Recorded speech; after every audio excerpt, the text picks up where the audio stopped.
This is 95.7 The Game. All right, good morning, everyone. Evan Giddings riding shotgun with Dan Devone. Steven Risotto with you here on 95.7 The Game. This is Warriors This Week, every single Saturday from 9 to noon, getting you caught up on all your dubs. And another, we'll say, successful week for the Golden State Warriors, Dan Devone. A little marred by injury, which, of course, doesn't feel like where we have to start. Steph goes down with a pelvic contusion. MRI shows no structural damage. Going to be reevaluated on Monday, but we'll miss the game today, 4 o'clock, against the Atlanta Hawks. Before we dig into all that and talk about the ramifications, it's been a couple weeks. How you been, my man? What's going on? Well, dude, you left me high and dry last week, and Pasta had to carry the show. I mean, he was the star on Saturday. Pasta, you filling in for the Kahuna's big shoes, which you know is impossible. Watch yourself, Dan. Atta boy. You're about to get Wally pipped. You talk about him all the time. All right, well, listen, you kept things going because the last time I left the Golden State Warriors, it was nothing but a feel good, and I come back, and I'm in my rightful place in my chair staring across at you, ready to talk some Warrior basketball, and it's still, that train is just going right down the track, and they haven't missed a beat. I know Steph's hurt, but I still feel as though it's all good right now with the Warriors. Yay! Well, they took it to your New York Knicks. Oh, God. Although that was actually a pretty close game. The Knicks, who, by the way, this past week, in successive days, lost to San Antonio and the Charlotte Hornets, and I mean got waxed by both teams. So the Knicks are not an accurate barometer. They suck. As does Cleveland, by the way, these days. Hey, easy on the Cavaliers. We all know what happens around this time of year when you get the 1 seed locked up. You take your foot off the gas pedal, you start to look ahead to the postseason, and you get caught by a couple teams. Also, God forbid they have a losing streak at any point this season. But the Knicks, real fast before we dig into the Warriors, because the Warriors got this team coming up on the horizon too. Better watch out for my boy Mamu. Sandro Mamushvili. Gotcha.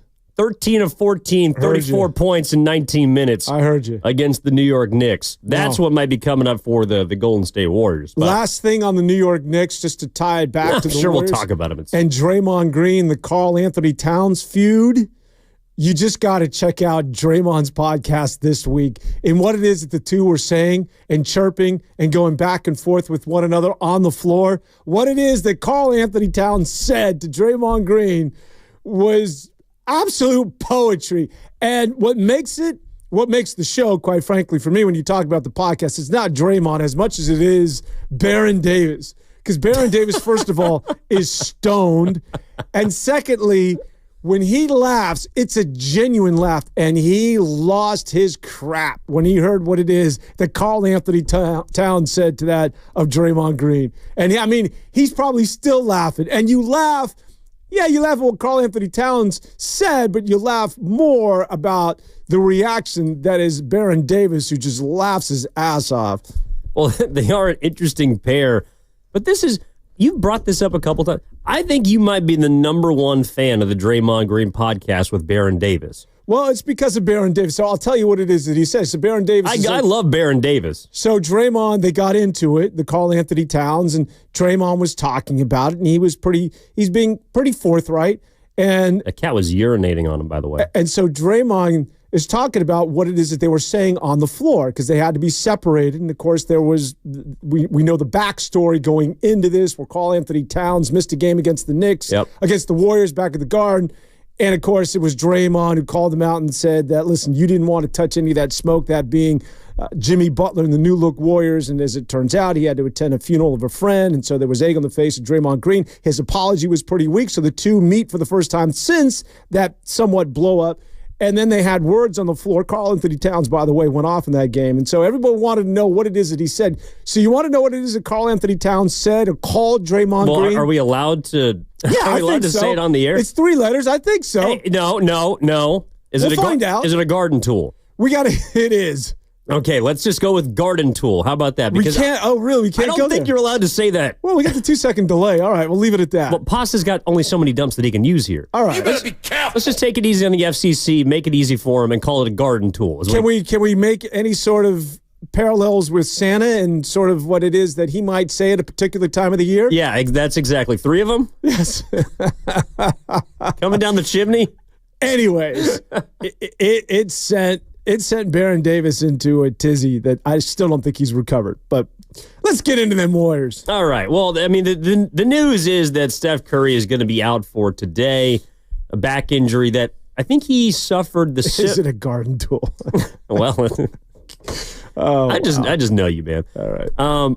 Yeah, so Steph's going to be out today against the Atlanta Hawks. He's going to be reevaluated on Monday. And Steph Curry, I do want to throw this out because he had a similar injury in 2021. He missed 5 games. And in 2022, he missed the last 11 games of the regular season with a foot injury that allowed him to build in some rest.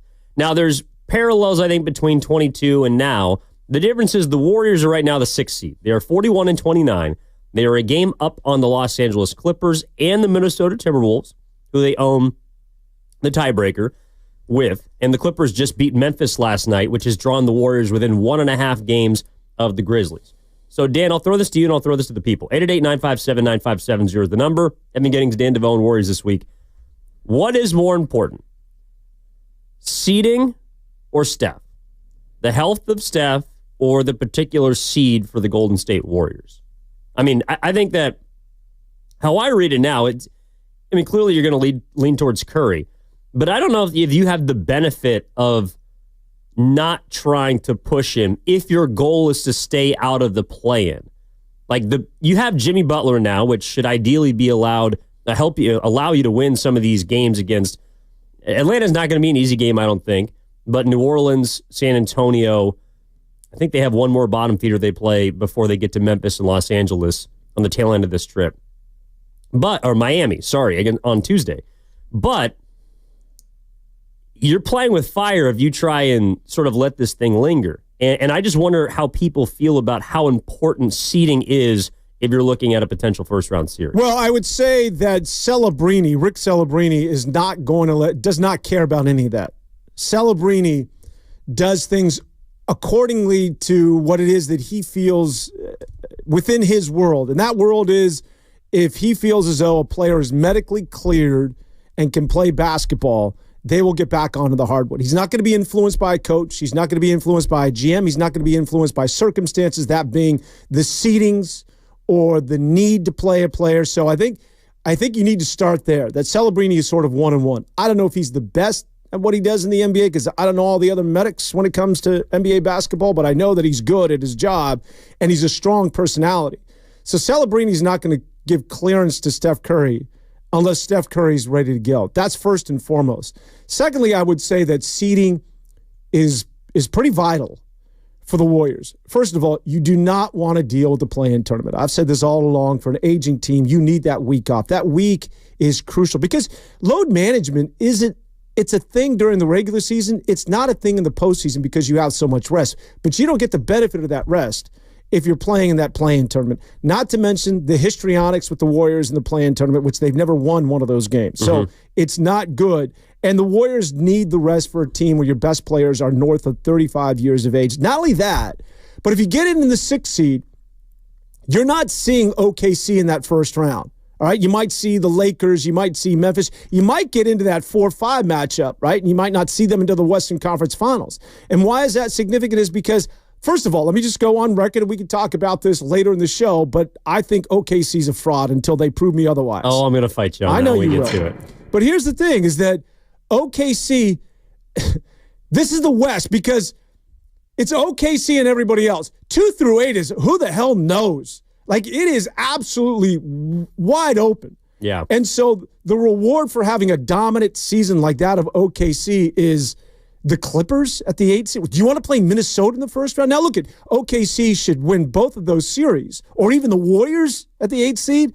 But I think they're going to get tested, and I think they're going to get pushed. If anybody thinks it's going to be a Moses Malone faux, guess again.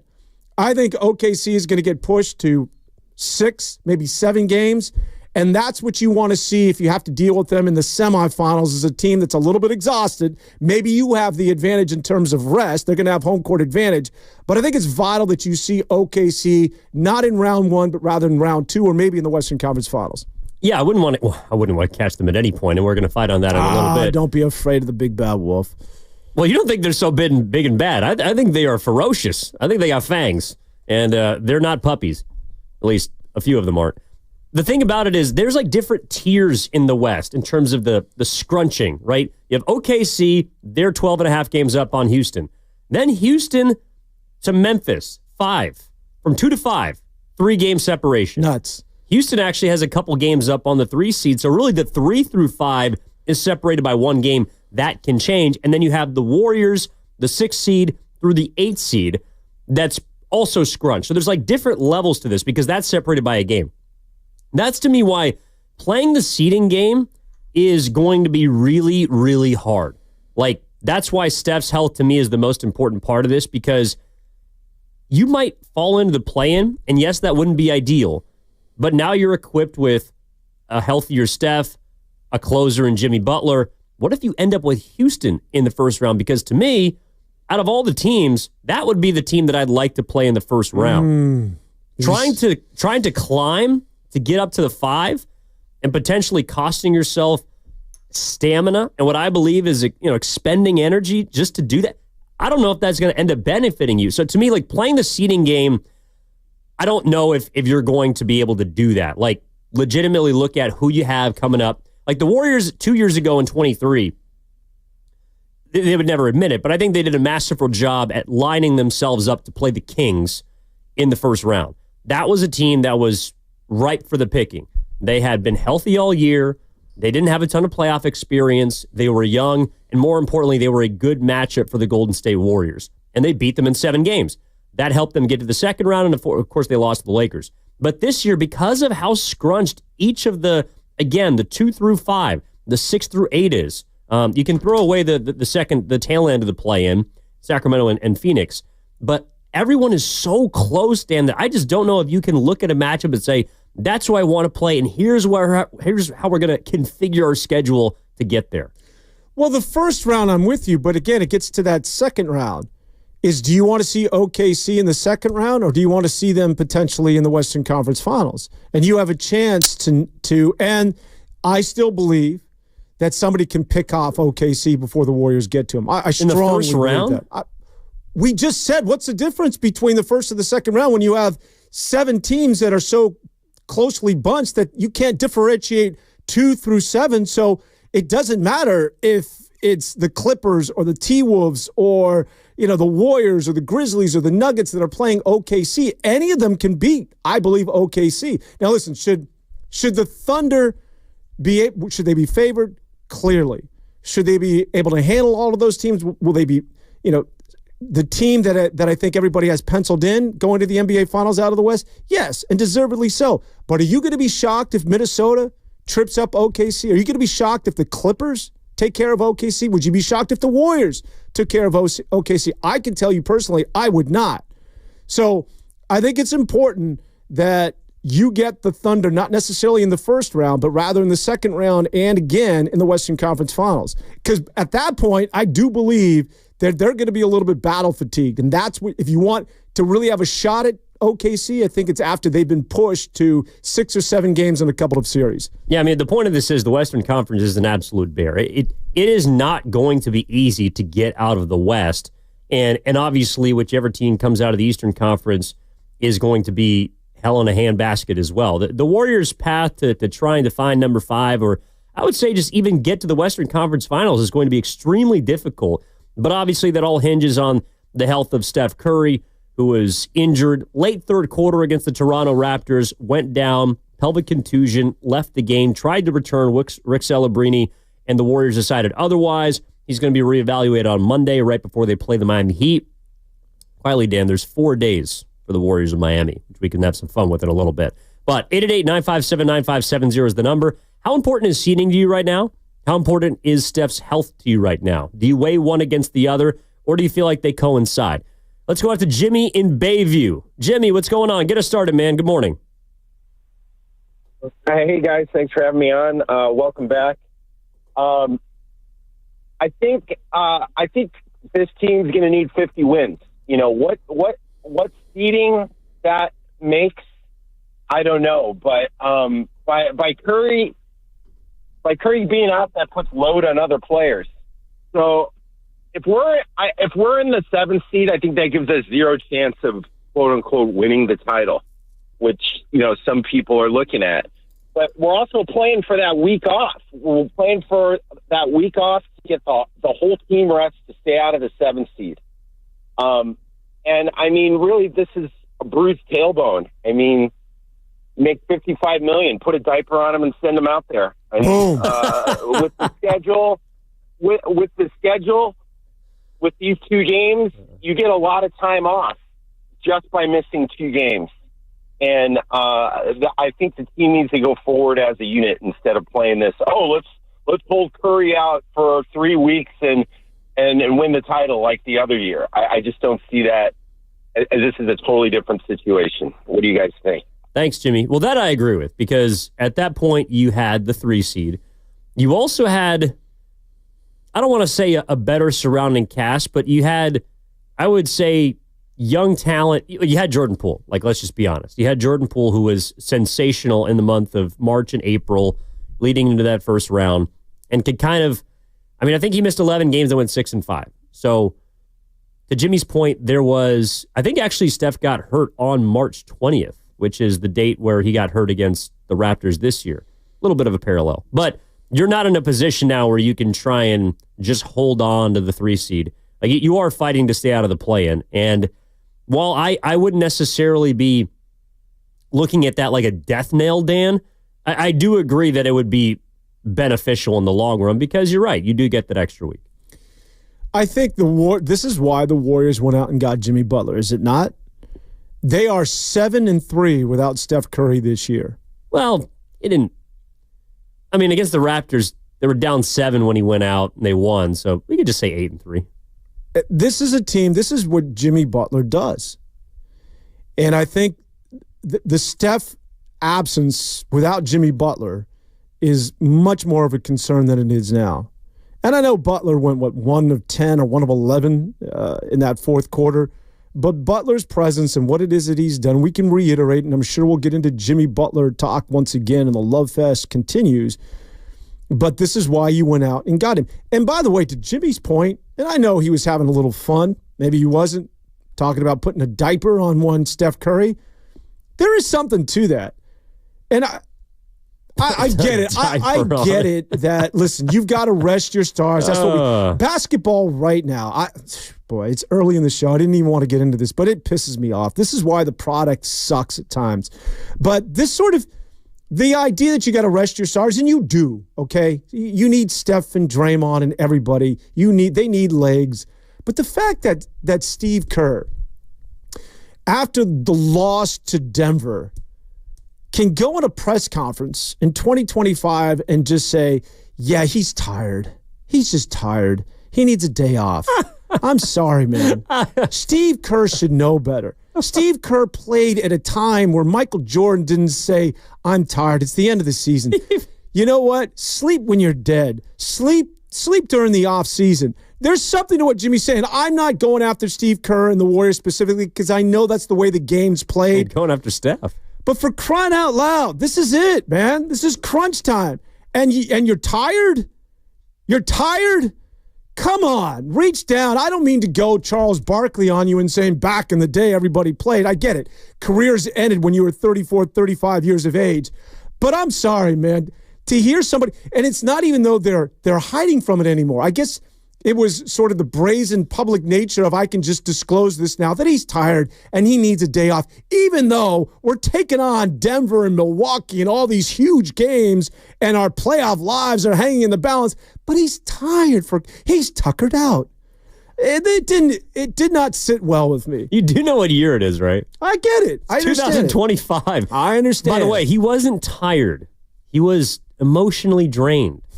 Okay? He needed an emotional day. He needed a mental health day. The minute they get a health and wellness coach, I'm done. You'll never see me again. I bet they probably have one. They probably already have one. Well, I think, they probably they consult like a sports therapist or someone to come in, and sports psychology, I think is probably the better term for it. And what? I mean, come on. Play basketball.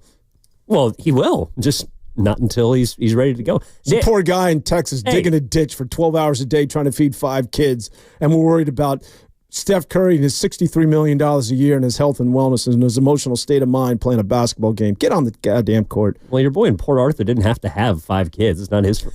He can afford condoms. I mean, good Lord. By the way, so Steph needs the emotional day. I actually think that if he played against Milwaukee, with the way that he was playing, they would have lost that game. Like, that's another part of it, too, is just because your best player is not available doesn't mean that if they're... He shot 6 for 21 against Denver. He was 4-14 from 3. He was not very good. And that was a game that you wanted to get, but my boy from Archbishop Mitty came in and just absolutely put the hurting on Golden State. Aaron Gordon. You text me that. First of all, it's Mitty. Yeah, and Mitty. Secondly, Mitty sucks because I went to SI. And They do not I suck. hope you're alongside me with this because I'm not right giving there with anybody props from Mitty from San Jose for crying out loud. St. Ignatius in the city would kick their butt 7 days out of the week. I don't know. Is Mitty pretty good these days, Pasta? They're all right. Okay. They have a really, really good women's basketball team that just ended up at Golden One Center in the CCS final or state finals. So, By the way, no one's beaten South Carolina. Just shout out women's NCAA hoops. Go ahead. No, don't tell me someone's beating the Gamecocks. I know you. Don't try and poke the bear. Well, they don't win every year. Well, they're winning this year. Did they win last year? Yeah, they did. Yeah, that means they're not going to win it this year. How about that? How about that? Dude, this is the time of year where no one knows anything. Like we were just discussing before the show how you don't like that analysts come in for 2 weeks and watch games.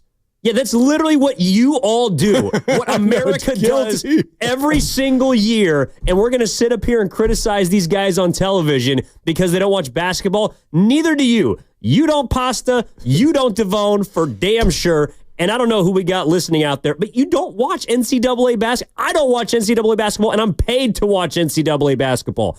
I don't watch these games. No one else does. So let's not sit up here and talk about these guys being illegitimate and they don't even know what they're talking about. You're talking about the broadcasting crew. Yeah, whoever, because they're taking crap left and right. No one knows anything about any of these games. That's why we watch them. That's why March Madness is the best event in sports, because no one knows anything about anything. And that's why, to bring it all the way back, I refuse to believe that South Carolina can win it. This is why this time of the year, all of a sudden, you're like, who is this guy? Like last year, it's like Zach Edey. I only knew about him during the tournament, but I was on board with Purdue and the big fella, by the way. Yes. Edey? Very good NBA basketball Big player. Maple? You know who's better? Who? His backup. Jay Huff. Oh, actually, well, this is coming up in a little bit. I do want to get into backup Memphis, centers. by the way, sinking like a stone. Well, they're actually like the New York Knicks of the West, I think. Have you seen their record against good teams? Yeah, terrible. They're not very good. Yeah. The Knicks have not beaten Cleveland, the Celtics, or OKC. They're 0-11. How have they won They beat up on 43 everybody else. games? That's actually how you know the Golden State Warriors are a good team. Like, I did promise this, so I guess I'll tease it for the 9:30 segment. I told everyone last week, Dan, that I would have an answer as to whether the Warriors are contenders by the end of the 3-game stretch between the Knicks, the Nuggets, and the Bucks. I'm not sure if I still have an answer, but I do. Wait a minute. If they're contenders, Yeah. you don't think they're contenders? What are you talking about? Like championship contenders. NBA, whether they can win an NBA championship. You have to define contenders. That's a loose sort of term. Well, I guess to me, like, I would consider the contenders quite clearly, even though you don't seem to. Oklahoma City, Cleveland, Boston. Okay, so you're talking about an NBA championship. Like, I they're guess- contending in the West. Yeah. Well, yeah, of course. But so is Denver, so is LA, so is Houston. I would say the Clippers think they got action. I think Minnesota believes they match up with Denver in the first round, they could beat them. They should believe that. And this is what's so weird about the West. I really like Denver to get out of the West, but not if they have to play the Timberwolves. That's their kryptonite. I think the Warriors, for example, can get out of the Western Conference, but not if they play the Denver Nuggets. Like, everyone has a kryptonite and kind of a matchup faux pas that is going to make it impossible for them to make a run, I think. And who knows? And even if they're able to overcome a team like Denver, I'm not dismissing the fact they could win a series, but even though they haven't beat them literally since the last time they played the playoffs. But that would take a pound or two of flesh. Here's the thing. And listen, you know me. I'm not one of those to jump on board and it's all about the Warriors and let's just do a big sugar fest and Warriors this, Warriors that. But they are a championship contender right now. And I would have never said that. And I'm probably the last guy in the room that, would reach that conclusion without coming to the point where it's aside from the Celtics, you're talking about a lot of unproven talent that's at the top of the East and the West this year. And there is something to pedigree. And the Warriors, if they get deep, man, which they could, do you want to bet against Steph, Butler, and Draymond? I don't care who the Cavaliers have lost 4 in a row. I know you could say it's the end of the season, but I just don't know what Mobley's like with a ball in his hand and a game 7 on the road. I don't know. I have never seen Ty Jerome hit a big jump shot to send him to, the next round. I've seen Steph do it. I've seen Draymond. I've seen Jimmy Butler do it.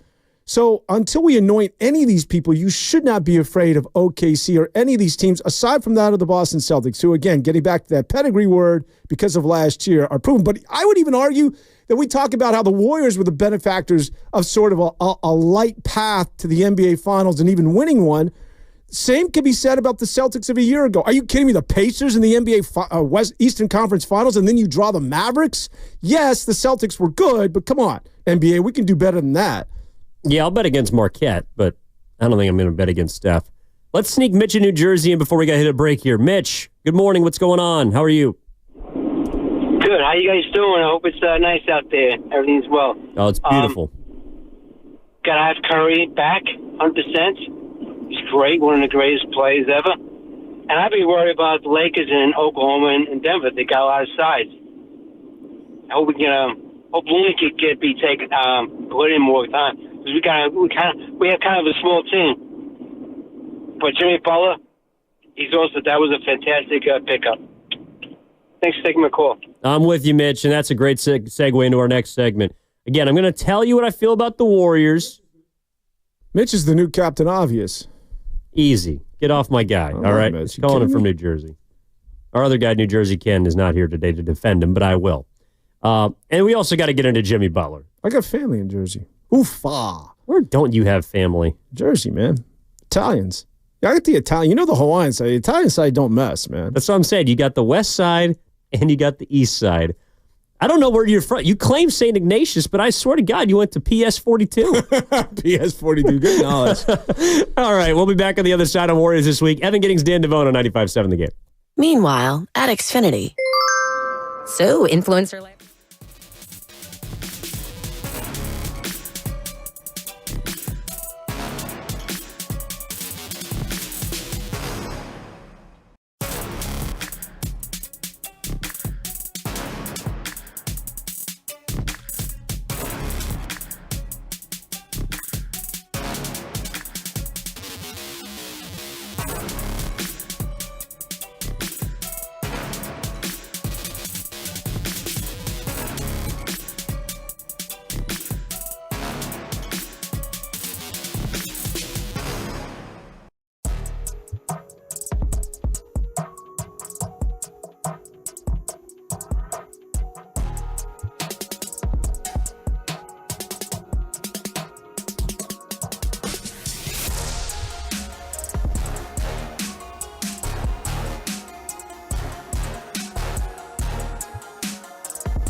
ninth pitch of the at-bat is hit through the left side, and that's going to squirt in.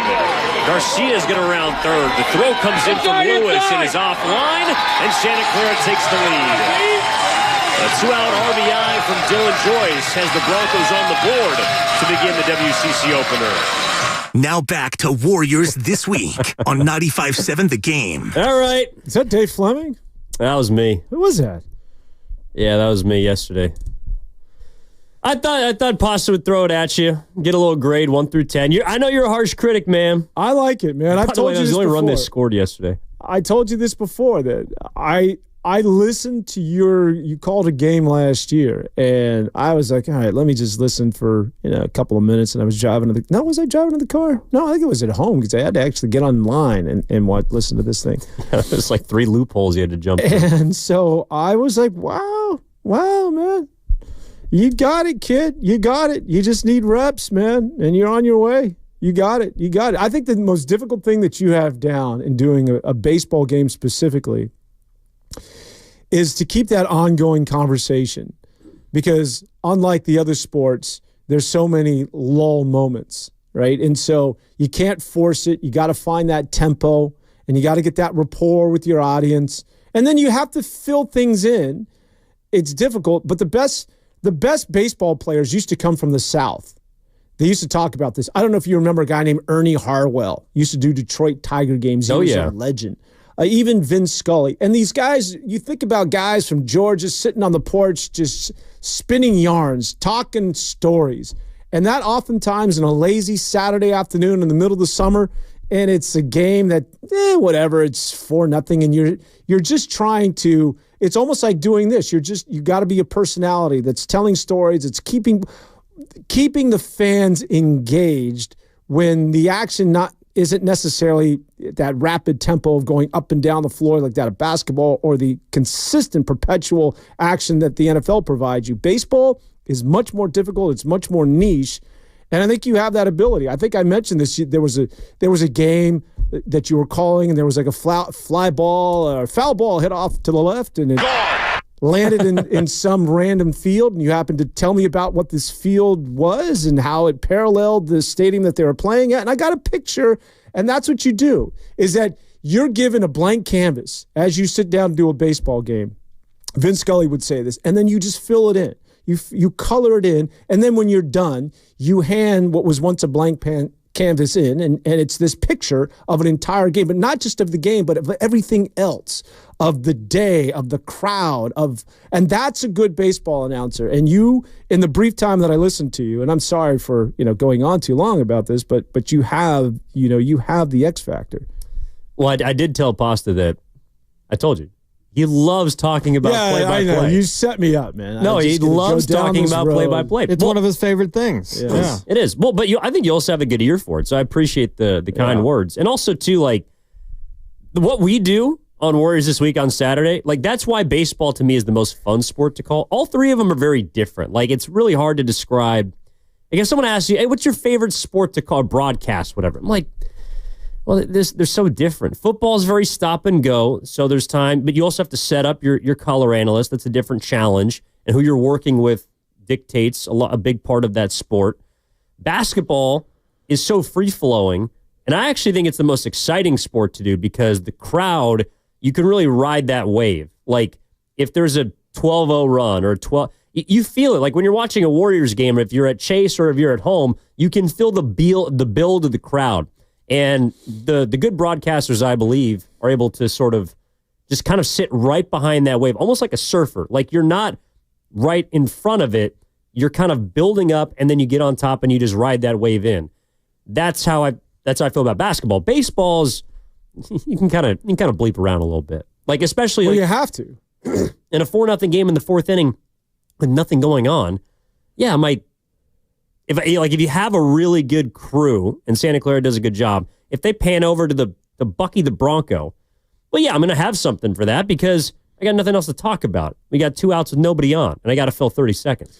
Yeah, and I think the key to all of that is that it can't sound forced. A lot of this just has to be organic, and it just has to come out, and it has to feel as though you're having a conversation with your audience. The key to all of this, Ev, is that you just want your audience to be comfortable. And they don't necessarily sit there and break it down like I do. Oh, he's really good because, he's telling a story right now during a 4-0. But no, they just know when they're comfortable or not. It's sort of like when you come home and you put on those old shoes and sit on the couch, your favorite couch. That's where you want to be. And that's the sign of a good baseball announcer. Am I just comfortable listening to this guy? Is he witty? Is he easy to listen to as I carve out 4 hours of my Saturday afternoon in the middle of the summer? Or maybe even 5 minutes. I mean, that's something you have to remember, too, is people are coming in and out all the time. But I'm glad you used the word... That's why you got to give the score. Oh, yeah. Time and situation, most important thing in any game. I'm glad you mentioned the word organic, because has there been any quicker assimilation, an organic kind of feel to an acquisition than Jimmy Butler to you? Like, I was apprehensive. And it was more so of what I think is going to happen down the line. Like, I think that Jimmy comes in and impacts winning very quickly. But I didn't think it was going to be this organic.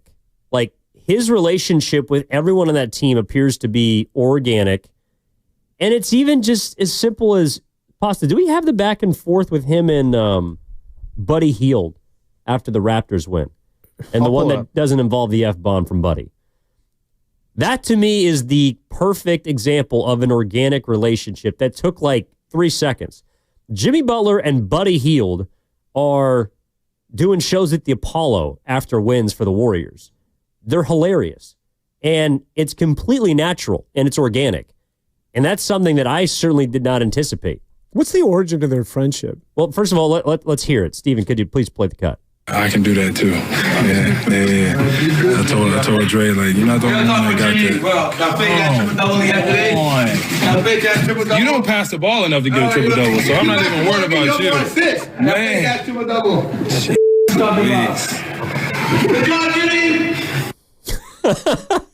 How can you not love Chavano, man? He's funny. He's great. Such a nice guy. I have found a better appreciation for Buddy Hield every single day. And I'm at a lot of these games, so I get to kind of see it in real time. I hate to do this. But, yeah, I know. But he doesn't fit. What are you talking about? He's a great shooter. You need him, but he doesn't fit with his new look Warriors. And you want to know why? He doesn't have the dog defensively. He doesn't have that it factor defensively. And that's sort of the new personality of this team. Buddy Hield is a casual defender, not a bad defender, not Jordan Poole-esque defender. But he doesn't win the hustle plays, and that's who they are. He's not a guy that's going all out. Everyone else is. That's sort of Jimmy Butler, what Butler's brought to this team. And that's why Hield just does not work, I think, on this team. Does he work in terms of a veteran with the ball in his hand and he can give you some shots once in a while? Yeah, I like that part of it. But on the defensive end, you can clearly see with a team now, obviously, with Draymond and Butler and Pajemski and Moody and GP2, and then you got this Buddy Hield thing that is just sort of 3/4 speed. I know he goes all out, but he stands out because the others are all on the floor and he's just sort of watching. You're talking about him like he's a wild scientific experiment. He's going to be here for 2 more years, by the way. Got a 3-year contract from the Warriors. No, he won't. He does fit. I'm going to stick up for Buddy Hield. First of all, he's only playing like 20 minutes a game. You don't need him to... I think that's where the Warriors got in trouble. Like, where the Buddy Hield experience or experiment, whatever you want to call it, went wrong was when he was having to play 30 minutes in starting basketball games. Because you're right. Defensively, he's not great. I think he's better than... Like, I was told that he was Jordan Poole on defense, which he is not. No. He's not a turnstile completely. But you're right. He's not a great defender. But they don't really need him to be. And to me, his value is primarily in his spacing and quietly some of the timely shots that he's been hitting. Like against Toronto, and I forget which team it was before. I want to make sure I get this correct because there was a 3-pointer that he hit at the end of the third quarter against Toronto to put them up, to help give them the lead. I think it was against the Knicks, not in this last game at home, but on the road. He hit a big 3 down the stretch of that third quarter that helped put them up. And the Warriors' record when they lead after 4 is like 34-5 or something. But the point is, Buddy Hield is hitting bigger shots now for the Warriors, even though overall his three-point percentage hasn't been that great for his standards. Well, you need him because he can shoot. But I'll give you a perfect example. The Warriors are making a run after they got down, I think, 7 to Toronto. We're talking fourth quarter action, and you could see they stepped it up defensively, and you could feel that momentum shift, and they're just beginning to suffocate, and this is what they do. And so Podziemski and I believe Draymond jumped Emmanuel quickly at the half-court line. They suffocated him and quickly knew that he had a double team, nowhere to go. So he throws a little lollipop in the direction of Poeltl. Poeltl, yeah. And it was there to be picked off. And if it's anybody else, if it's Jimmy Butler that's out in front, if it's Moody, if it's GP2, they get that thing and they go the other way, and it's another turnover, and the Warriors continue. But it was Buddy Hield that tried to close on that thing, and he was just a half second late. And it just stood out to me that's a guy that half second is maybe on other teams is just whatever. You're not even going to notice it. But on this team that right now is all about just putting the stranglehold on you at times defensively when you're clamping down and making a run and you need everybody bought in, he's still a bit casual. And I don't think there's any room for that on this team. I know that sounds harsh because he has been good at times shooting the ball, but you got to be bought in right now with this team defensively because I think that's their identification going forward. Yeah, I mean, they've been, certainly a top 5 defense since Jimmy's gotten here. But only the Pistons have been better. Yeah, but they also haven't played a bunch of top-tier offenses yet. Like, the Warriors, to me, really have one last stretch that is going to tell me how far that they can go. And, yeah, they're in the mix of contention. I think there's the top 3 teams, and then the Warriors are in that second tier of teams that feel like they got action. There's like 8 of them across the East, but primarily the West. But when on the beginning of April 1st, you play at Memphis, April 3rd at LA against the Lakers, April 4th the night after against Denver, and then Sunday, April 6th against Houston. Those 4 games are going to give me an idea of how far this Warriors team can go. Not just because those teams are good, but all 4 of them are in the West. And at the end of this season, I also think all 4 of those teams, because of the squash nature of this standings right now, they're all going to have something to play for. And the Warriors most certainly are going to have something to play for. So I just think, like, the Warriors, yes, defensively, that has to be their calling card. But to me, Dan, it's more about the two-way nature of their team. Like, what are they going to hang their hat on? I actually don't think they really hang their hat on either side of the basketball because they've played well on both ends. You know, if they're going to win clutch games within 2 minutes, they're going to have to hit big shots. And is Buddy Hield going to be the guy that wins you a game? He might have to be. You know, when he scores, they typically win. And the fact that now when he has off nights, he doesn't play enough to shoot them out of games. You know, I think that's an advantage for Golden State. Like, their depth right now, when Curry's healthy, it's not anything that you look at and say, all right, this player is going to get you beat, that player is going to get you beat.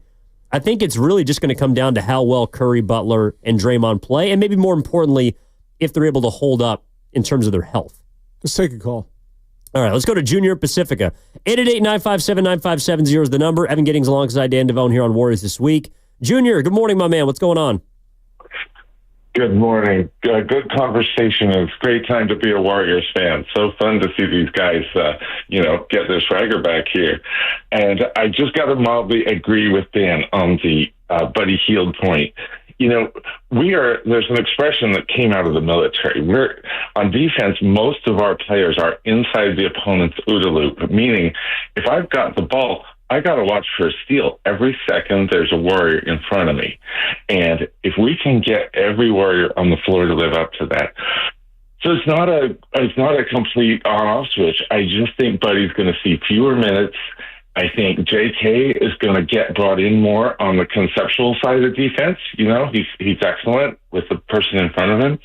And I think it's going to get to where it's going to be scary, to be a ball handler on the other team in terms of losing the ball. It's not being super physical. And I think Buddy's not living up to that. And I don't think he can. He, because of what he does on offense, he cheats a little on defense. And so I want to see the Warriors' defensive personality come out really strong, especially when you're older. And for an older team that can't do the full on for 48 minutes, strong defense with Jimmy and Dre, either together or taking turns, quarterbacking it. I can't wait for that. And I wouldn't be surprised if one Steve Kerr agreed with that assessment. Thanks, Junior. Well, are we expecting Buddy Hield to close basketball games? No. I just think that the team right now is playing on one level defensively. And there's no room maybe for Jonathan Kuminga simply because of his potential and his upside, that you're willing to compromise somebody that's maybe not like that of the other players as far as rotational help and being a defender that's all in. And Steph Curry is going to be Steph Curry. Not a bad defender, but Steph Curry is not like that of a Lou Dort or somebody like that in the league. And we know that. No. But I don't know that you can apparently justify what Buddy Hield does in the offensive end and justify his importance to the Golden State Warriors. And I'm not saying that you need to get rid of him. I'm just saying that it's glaring that he's not like the others, the old Sesame Street song. He's not like the others when it comes to defense with the Warriors.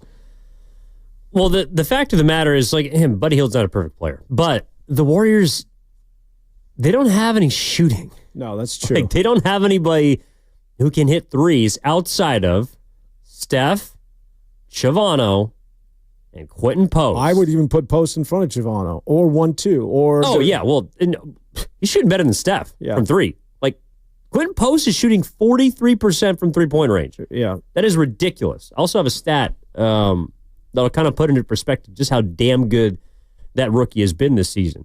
But the point is, yeah, on OKC, Buddy's not getting tick. But on the Warriors, they need him to play because he can shoot the ball. And especially if you are going to lean into someone like, say, you mentioned Kuminga. Kuminga needs people to space the floor because he needs room to attack. If things are clogged or congested, like his second game back, I think it was against Denver, he was good defensively. Like, he picked up Russell Westbrook full court, got a couple of turnovers, forced a couple of turnovers. But when he was playing with Gary Payton, Jimmy Butler, and Draymond Green, he couldn't really do anything. And it's because there's not enough space on the floor. So at the very least, Buddy Hield is out there to make other people's jobs easier. And that, to me, in itself is value. Like, Quinton Post, I don't think he's a great defender.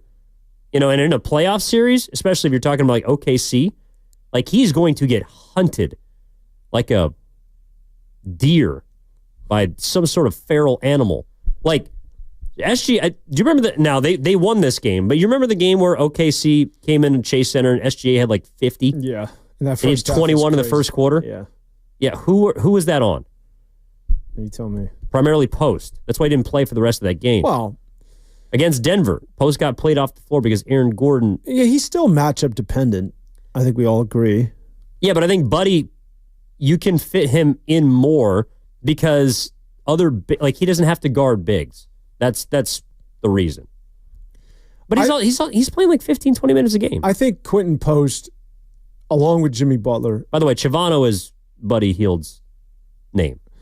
I think Quinton Post, along with Jimmy Butler, because Post is just newfound money. Like, this is the one thing I would say, getting back to Steve Kerr, is that why the hell does it take so long to get to players like Post and Podziemski and Trace Jackson Davis? I know Trace Jackson Davis is no longer in the rotation, but he was damn good a year ago. That aside, we don't need to necessarily go down that road. But I mean, he was the 53rd pick.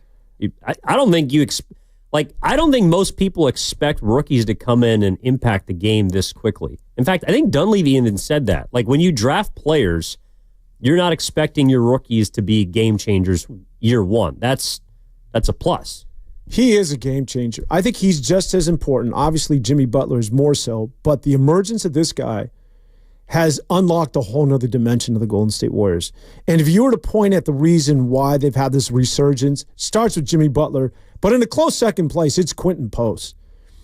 And again, to your point, it's not, because we always get hung up on these new monikers, right? It's a stretch five. The hell with that. He's your second, if not your best, three-point shooter. And unlike that of Steph, and unlike that of Buddy Hield or Draymond Green, who shot 14 threes the other night, you don't know what this guy's ceiling is, because he's never done it before. So is this just a hot streak he's enjoying, or is this him continuing to ascend and we don't know where he's going to level out at?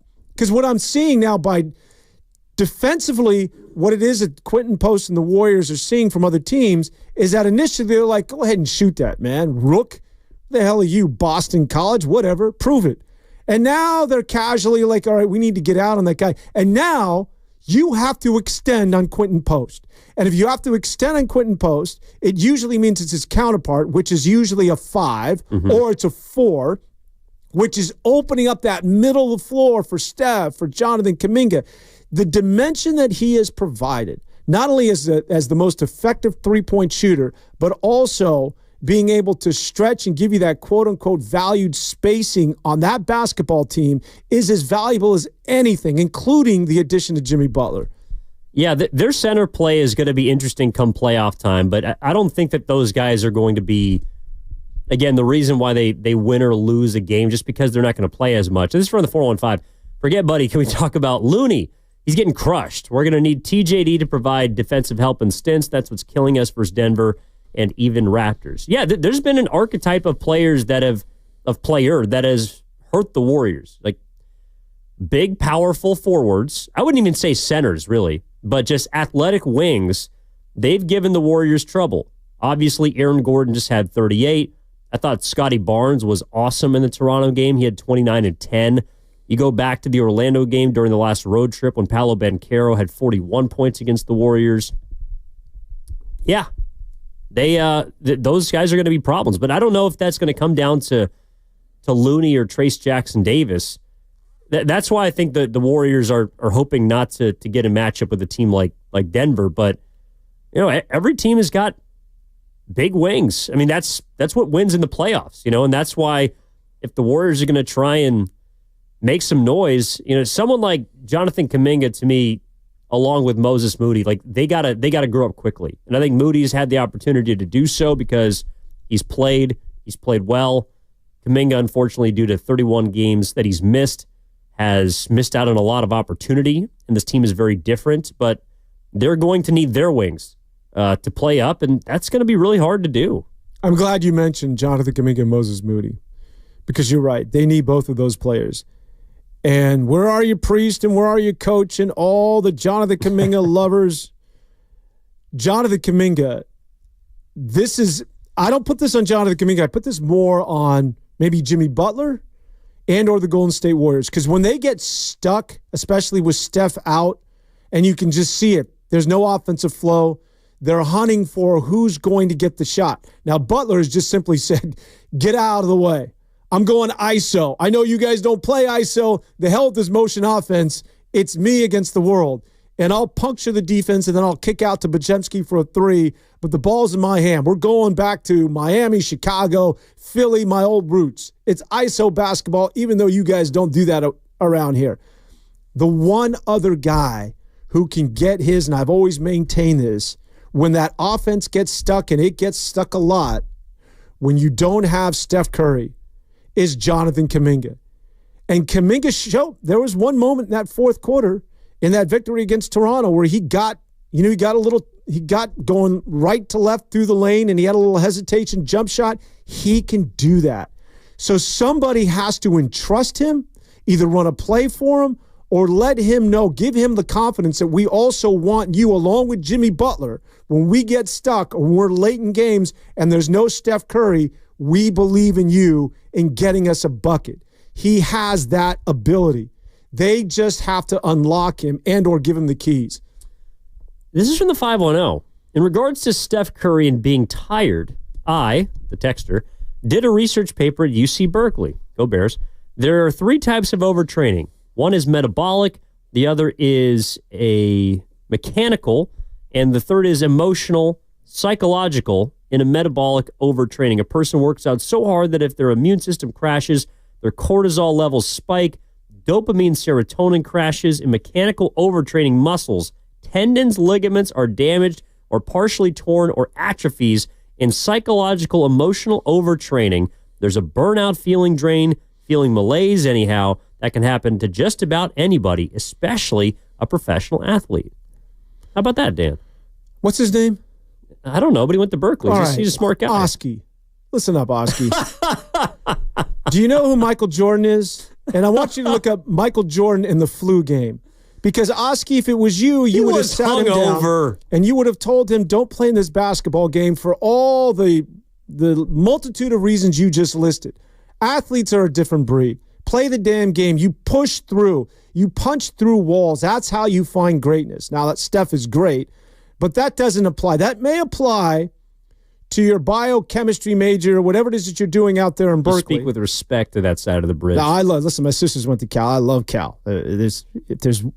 You always ask me this, what am I a fan of? To be honest with you, it's Cal football. For whatever weird reason, wherever I am in the country. Riverboat Ron. I'm like, where is Rivera? Ron Rivera, the new GM of football at Cal. Amazing. Come on, baby. Former middle linebacker back in the day. That's true. We do have to hit a break, though. 888-957-9570 is the number. I do want to dig into Kuminga and also Jimmy Butler. And then I'll reveal my Quinton Post stat that proves that this guy is just a freaking game changer. On the other side, but get into the conversation. Warriors this week. Evan Giddings, Dan Devone, back after this. What would you do if you could go back in time with the tap of a button? Watch the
I'll admit, I am technically challenged. But you help build apps. Now back to Warriors This Week on 95.7 The Game. Am I Gilligan? Appetizers.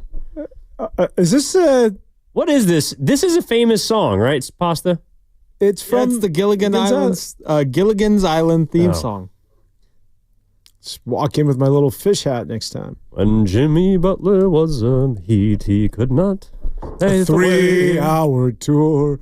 A 3-hour tour. The weather started getting rough that day. The mighty ship was tossed. If not for the faith of fearless leader, the minnow would be lost. The minnow would be lost. Is that Gilligan's Island? Yeah. That's pretty good. Thank you. Warriors This Week. Went on a 3-hour tour yet. One of the 3-hour tour yet. They bought clothes for like suitcases to last an entire year. That does remind me. So, was it the Pirates of the Caribbean? They used to have this ride to Disneyland. I don't know. It might still be there. Still there. Okay. So I went I've only been to Disneyland once, and I was 5 years old. Dude, it was the scariest thing in the world to me. I think I get scared as well. I got a problem with dark, close spaces. Yeah, I'm claustrophobic. I don't like any of it. Like submarines. There's also a submarine ride out there. I used to not like movie theaters. Didn't want to go in until the movie actually started. Yeah. Couldn't do it. The Pirates ride is the one with the raft and you're in the water. Yeah. Is that the one where it's dark? Wet. And there's a few drops there. Yeah, and there's little different things that, skeletons kind of pop out at you. And I was not a fan. Like, also, submarines too. They used to have, I don't know if they still do tours now down by the wharf, but they used to do tours of these old war submarines. And I love history, but I could not get into one of those things. Let me ask you this. Like, life in a submarine or life at sea is freaking scary, dude. You're a former baseball player. Did you ever get an MRI? Yes, I had to get an MRI once in high school. Would never do it. Although, that one I didn't have a problem with because after 5 minutes, I can fall asleep on command. Like, I can fall asleep literally anywhere. They literally put you in a coffin. Yeah, so I close my eyes and I go to sleep and pray that I wake up. You can do that in a submarine. Well, yeah, but I'm going to be in a submarine for a month. I got to be in this MRI machine for 30 minutes. That's true. There's no way in hell I can get into an MRI or get into one of those things. Because I'm thinking you've never gotten an MRI. No, I'd rather walk around with a torn ACL. That's because what I'm thinking that they're going to forget about you. They're not going to forget about you. How do I know? Because that's what they're paid to do. There's an earthquake, end of the world, and I'm down entombed in this thing. Well, if they forget about you, then you're just going to get a boatload of cash. You're going to sue them. How am I going to see that cash if none of he's dead, Pasta? Good as that going to do? They're not going to forget about you. By the way, so it was like a month or month and a half ago when they had this tsunami warning around the city. Yeah. Because there was this massive swell up near Eureka. Yeah. They closed the club, by the way, Dolphin Club. Not everything's about the Dolphin Club. Hey, listen, if I can't get my mile in, you sure as hell is. It deserves we got to get them as a sponsor, man. Oh, by the way, that day I didn't go swimming, but the guy I swam with went swimming, and he got called out. Get out of the cove. Get out of the cove. And it was the Coast Guard in a helicopter that were bullhorning the guy.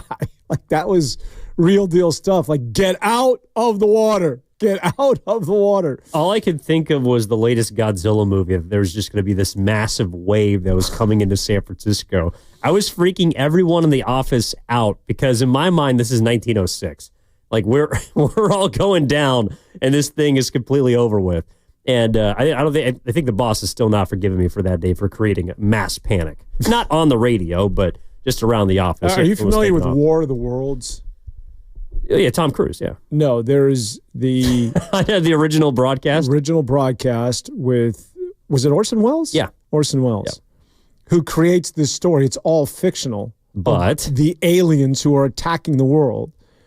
And... Speaking of there were cities all over the country that had a massive evacuation because they heard back then, this is pre-television, listening to Orson Welles, you must leave now. They have landed. And people are packing up station wagons and just, I don't know where the hell they thought they were going. But it created mass hysteria, much like you.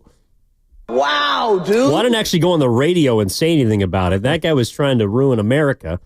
Or he was doing a show. Yeah, I don't care. At that time, radio was the one medium that everybody was hooked to. And so if you're just, again, like we were talking about with baseball, every 5 minutes there's a new audience.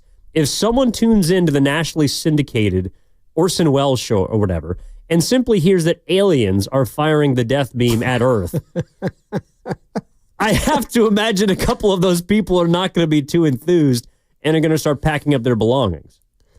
Well, there was somebody that had misinformation, and this is when there was sort of that mini Cold War going on with North Korea and the United States, and this is the first Trump administration, and somebody in Hawaii said or misinterpreted information, and I'm paraphrasing here, and I don't remember the exact way this went down, and essentially said that you need to evacuate the island. A nuclear missile has just been launched at Hawaii, which I think in terms of proximity is the closest state from North Korea. Yeah. And so for 5 minutes, can you imagine getting that notification, living on the island? A nuclear missile has just been crosshaired to where it is that you live? Well, I probably just would have headed to Rainbow Drive-In and got my last plate lunch. 2 scoop mac salad to go. Yeah, give me the mixed plate. Give me the beef braised short ribs. Give me the fish. Load up, Ron. I just may as well. Little mac salad and some rice, baby. Woo-hoo-hoo. Go eat, then evaporate. Yes, exactly. All right. Let's get into it, Dan. You heard Draymond Green said about Jimmy Butler. Probably the best defensive player he's ever played with. I'm paraphrasing. Absolutely. Just having someone that thinks the game like I do, and then obviously having the ability that Jimmy does, it's incredible. Him coming up with the block at the end of the game. He pointed straight to me. He said, I got you. I can do it too. So just having another guy like that to where you don't feel like you need to have to cover up everything. It's amazing. Lucky to have Jimmy here. He's helped take my game to another level, and I'm excited about it. I think the biggest area of impact that Jimmy Butler is going to have, not only today against the Hawks, but if Steph Curry has to miss time, is he's going to be Rob Nen. Like, he's going to be the closer. Jimmy Butler, even when Steph Curry's back, I think can be the closer of this basketball team. Steph may hit the silencer. He may hit the dagger. He may hit the night-night. But Jimmy Butler is one guy that can impact both ends of the floor and make the big play. We saw it against Toronto. He had the weak side block with 20 seconds left, then goes down and makes the free throw to essentially seal the game. But he can make game-changing plays on both ends more than anybody on this basketball team. Like, Draymond can make the game-winning play on defense. Steph can make a game-winning play on offense. But Jimmy does both. And so whether Steph is out because he's dealing with his back injury, or Steph is in, or Draymond's in or out, Jimmy Butler, to me, is the closer of this team now. And they have so many different ways that they can deploy him in under a 2-minute situation that it makes me just feel a lot better that against a high-quality opponent, which they won't get to face until the tail end of this road trip, that he's someone that can bring this home. You said this, or correct me if I'm wrong, a couple of weeks back, and I sort of pushed back on you that this is still Steph's team, but I think you said that this is Jimmy Butler is the leader of this basketball team, and that's clearly what's happening here. You look at what's happening in front of our very eyes, Jimmy Butler is becoming the leader of the Golden State Warriors. Now, I know Steph is always going to be Steph, but Steph has never been, quote-unquote, the quintessential leader because he's a bit more quiet. He's not necessarily somebody that's very vocal. He's not the quote-unquote typical alpha. And while Draymond Green can be that alpha, but because he's so emotional and has the tendency to punch teammates, that he doesn't necessarily qualify. Well, he'll still be a leader, but it's in terms of the guy that you listen to or that's going to take over this basketball team, even though he's been there a month, it's going to be Jimmy Butler. And we've seen glimpses of that. Did you see him chew out Guy Santos late in the game where he looked at Santos and he threw it away? There was a turnover, and Jimmy Butler threw the ball away, and he said, "You're supposed to be in the damn corner." And we're beginning to see him now getting more vocal. He went after, although it was a bit muted. I believe it was the Denver game, the loss, where Kuminga. there was the untimely Kuminga flagrant foul. That was against Milwaukee. Against Milwaukee. Yeah. And you could clearly see that it was Jimmy Butler saying, no, not now. You don't do that. You have to recognize time and situation. We just closed the gap to 72-70. We're trying to get back into this thing. You don't do that. And you're beginning to see a lot more of that as he becomes more comfortable. He's going to take over that mantle because that's who he is. That's who he's been throughout his entire career. And he could give a rip as to who Steph is and Draymond Green while he'll respect them. And while those two will be leaders to a certain degree, I think that the guy who is going to be the E.F. Hutton, that when he speaks, people listen, is going to be Jimmy Butler going forward.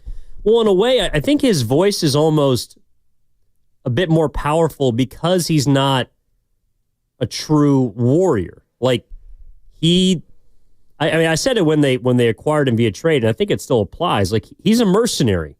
He's here, well paid, to help this team acquire winning, or a win, a big win, a championship. That's the goal.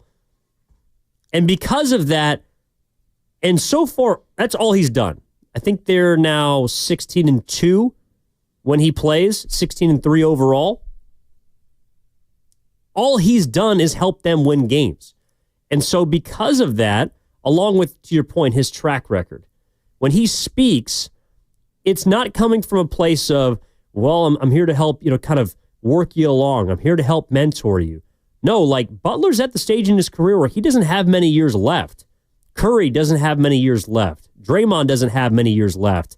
And those two guys, their voice has been such an attached part of the fabric of the franchise that you're going to listen when Draymond and Curry speak. But Jimmy, it's like he speaks with a sense of urgency because he's here and it's happened so quickly that in a way, I think his voice carries a bit more weight to some of those younger guys, maybe even than Steph or Draymond, or in a different way, I should say. Like Curry's voice is obviously going to be the most important in any room.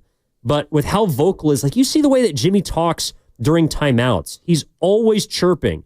He's discussing it. It seems like he's using his hands to describe a certain play or the way a player should be positioned. It seems to me more like he's talking about defense than offense, but just where guys are supposed to be, preparing them for situations they're going to step into. He's always talking, and because he's always focused on winning, and because he's not Mr. Golden State Warrior, I do think that his voice, it has a little bit more power to it, and it's firm, and it might have rubbed some people in his past the wrong way, but it's absolutely what this team needs. Jimmy Butler, this is not a one-off. He wins everywhere he goes, from Chicago, Minnesota, Philadelphia, Miami. He takes teams to the postseason. And the minute he arrives, teams get better. That's proven. And you want to know what else is proven, Ev? When he leaves, teams suck.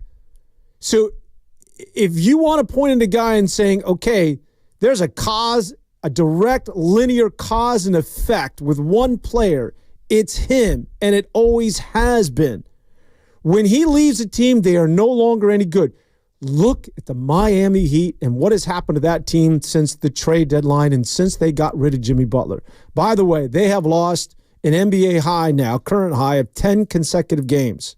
Yeah, don't let them break it on Tuesday. And here's a statistic for it. I want everybody to listen to this once again just to underline the importance of Jimmy Butler, because what is it that Butler does better than anybody? It's the fourth quarter. We've talked about it. We've seen it with the Warriors. He takes you home. He finishes games. That's why he is playoff Jimmy. He's built to win and advance. The fourth quarter, as we saw this past week, belongs to Jimmy Butler. I'll go ISO because I want the ball in my hand. We're going to win the damn game. Do you want to know what the plus minus is when it comes to the Miami Heat? Now, the statistic here is basically whether you're outscoring your opponents or whether you're outscored in the fourth quarter of games since Jimmy Butler was traded from the Miami Heat. Now, typically, if you're like a -8 in the fourth quarter, you're being outscored by 8 points. That's not good. If you're in double digits and you're being outscored by 10 to 12 to 14 points in the fourth quarter, that's terrible. Since Jimmy Butler left the Miami Heat, I got this from Tim Bontemps. I read this in the Washington Post where he also writes, and I know he's an insider for ESPN. Yeah. They are an epic NBA worst since Jimmy Butler left in the fourth quarter. The Miami Heat are being outscored by 29 points. They're a minus 29 since Jimmy Butler walked out the door. So you want to talk about the level of importance of one guy, not only what he's meant throughout his career to winning. And I know, listen, I don't want to pretend that I wasn't here on a live mic saying, don't get this guy, that he's cancerous. Look what he is that he's doing to teams and what he's doing to the Miami Heat. That's true as well. But you cannot deny the fact that this guy impacts winning. And when you don't have him, you're not good. And when you first get him, you're very, very good. He's Harbaugh. He's Jim Harbaugh. Jim Harbaugh, wherever he goes, wins immediately. And then at the end, leaves a burning house. Like, that's what happens because... Billy Martin was like that, by the way. Go ahead. Dude, wasn't he hired and fired 7 times by George Steinbrenner? Yankees, yeah, but he would always take over a team like the A's, and it was Billy Ball. And then after a while, he'd punch out his pitcher. Or he was so fiery that after a while, you're just like, yeah, he got into a fight with Ed Whitson, who was his ace with the New York Yankees, and Ed Whitson went on the DL because he got in a fight with his manager. You don't see that very often anymore, but sorry to interrupt. But that's the burnout factor I think you were referring to. East Bay kid, by the way. Berkeley. Yes, sir. West Berkeley, in fact. Shout out to the East Bay. That's where I'm from. The point is, I also think that one of the reasons why Jimmy eventually, things go wrong is because he wears on people. Like, he is so freaking intense. And I think that's good. And the one reason that I also think it's worked, I don't know if better's the word immediately because he's won everywhere he's gone. But even back to his days with the Bulls, he's literally won his first 15 games everywhere. Bulls, first 15 games as a rookie, 10-5. He gets to Minnesota. I think they went 11-4 with the Philadelphia 76ers, 11-4 with the Miami Heat. They started 12-3 with the Warriors. His first 15 games, 14-1. Literally every single place he's gone, they win. But it's because of how intense he is. And I just don't know if there's that many people around the league that are willing to be that forceful and passionate day after day after day. And the commitment to winning is a really hard thing, I think, for a lot of people. I know we talked about how you don't like this, but the emotional toll that it takes on you when you're just pounding your body into the ground so hard, so long, trying to get that victory. But Jimmy's playing with 2 guys that have been equally committed to winning as him. He just doesn't have the championships.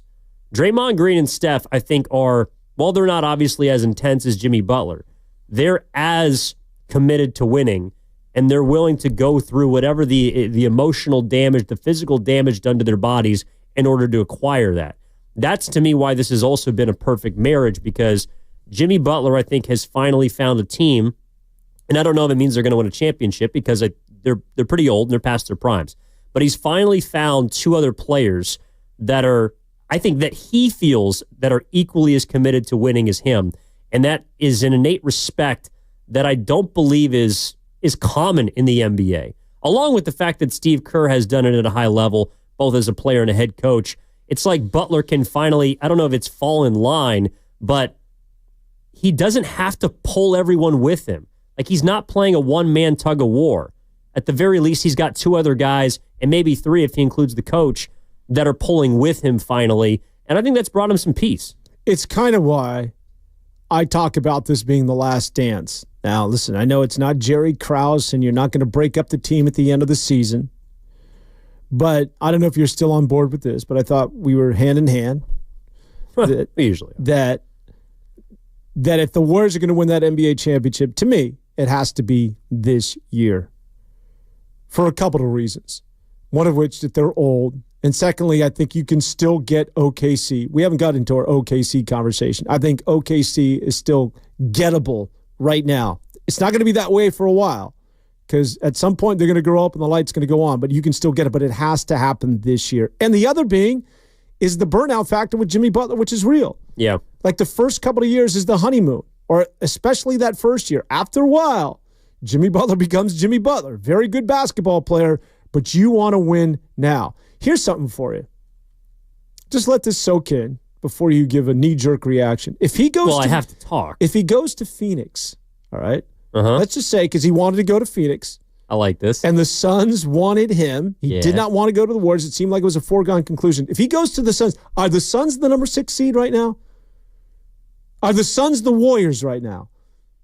Yes. Yeah, I agree with you. Yes. I'm right on board. I actually think that what the Suns are missing, if you watch them play basketball, what they're missing is Jimmy Butler. Yes. They're missing someone that is a lead dog who can control a game and just calm things down. Like, they're so disjointed when they play. And define all those roles. Let everyone fit into where they're supposed to be. No, Jimmy Butler would be perfect for the Phoenix Suns. And while I think, and I would like to think that the Warriors probably are in a better spot than the Suns would have been, neither here nor there. The point is, Butler, you can understand why the first day he got here, he's like, dude, I can win anywhere. You know, I think it was Sam Amick up in Sacramento when Jimmy first got here. He didn't play in that Sacramento game, but they asked him, hey, you know, there's the reports that you didn't want to sign an extension here. You really wanted to get to Phoenix. What made you change your mind? And he dodged the question, but basically his response was, dude, I'm Jimmy Butler. I win wherever I go. And I don't think he's wrong. If he had gone to Phoenix, I think they win. The other team that he refused to go to, which I think he really could have helped, is Memphis. Memphis was a team that was interested in him that he did not want to go to. I think Milwaukee was also on a list of teams that he did not prefer. He would have helped any of those basketball teams. Memphis would have been scary. I agree. If he's with the Grizzlies right now, I mean, I don't know what they would have had to give up to get him, but assuming it's a package similar to what the Warriors gave up, which is relatively nothing considering what they got back, Memphis would absolutely, any of these teams Butler would have gone to would have been scary.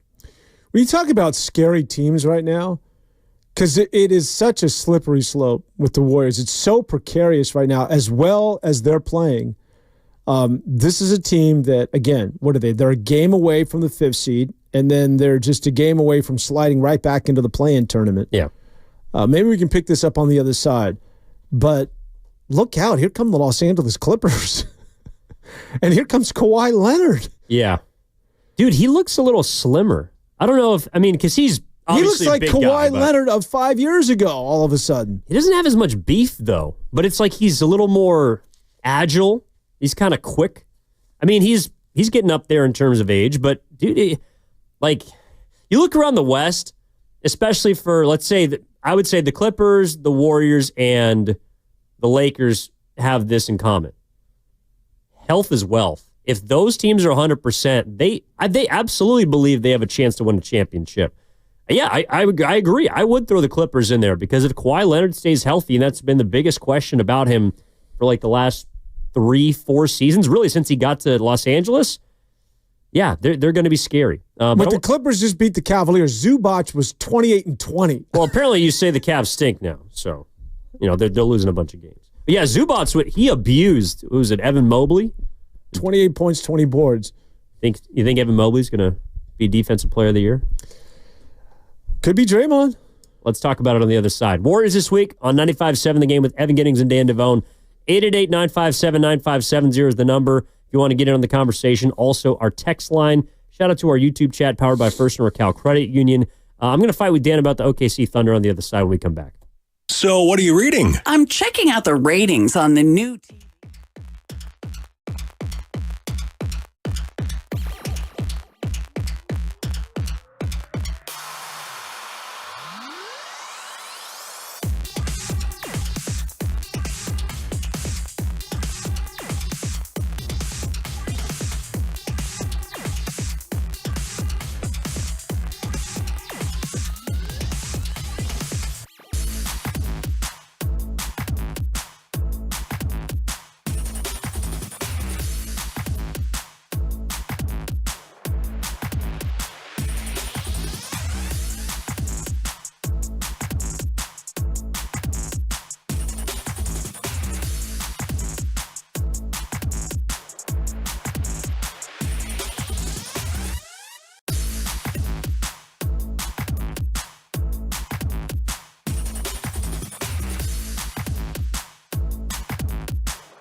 Now back to Warriors This Week on 95.7 The Game.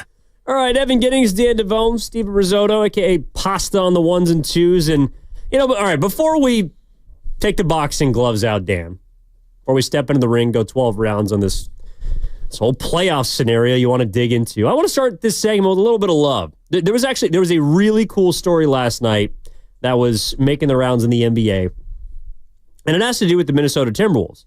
Now, explain this to you during the break, but they have a player on their team, Joe Ingles, who is age 37, been in the league for a long time. And he has a son who's autistic. And it's very difficult for his son to be in public areas. It's very difficult for him to be around a lot of people. And so he doesn't and hasn't had a chance to watch his dad play basketball in real life. And so Chris Finch, head coach of the Minnesota Timberwolves, was informed before the game that Ingles' son was going to be attending their game against the New Orleans Pelicans. So Ingles, who, again, does not play. This guy this season has played he gets 6 minutes per game on average. Didn't play against Miami. He's played 7 minutes the last 3 games. He starts him, Chris Finch does, to allow his son to see him play for the very first time in his life. And I thought it was really, really cool. And here's what Chris Finch said after the game. Yeah, it's emotional. Sometimes you got to do the human thing. We always talk about all these minutes matter, and those minutes matter for another reason.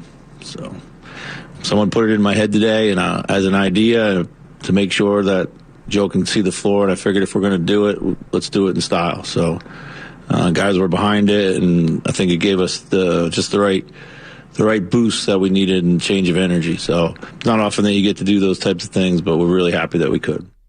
They won by 40 points. They won going away. The Pelicans are not a good team, but the point is, sometimes Steve Kerr talks about this all the time, like the human aspect of the game. And I know we were having some fun with Curry being out and needing a rest day, but it's like those kinds of things do matter to teams. And I thought it was a great move by Chris Finch to do that. And clearly his team responded. And who knows, it might be something that can energize his club and bring them closer together, which is what you need at this time of the year. Yeah, it's really good to see. And I think it was Mike Conley that gave up his spot, and the two have a relationship going back to their days in Utah. And that's probably when Ingles had his best years, I want to say, the left-hander, the Aussie. Yeah. Good shooter back in the day, but that's good to hear. We do forget, and Steve Kerr, you're right, he's a good reminder that you develop these relationships, and we just think of these guys as players, rotational. He's the 6, he's the 4, he's the 5, he's coming off the bench.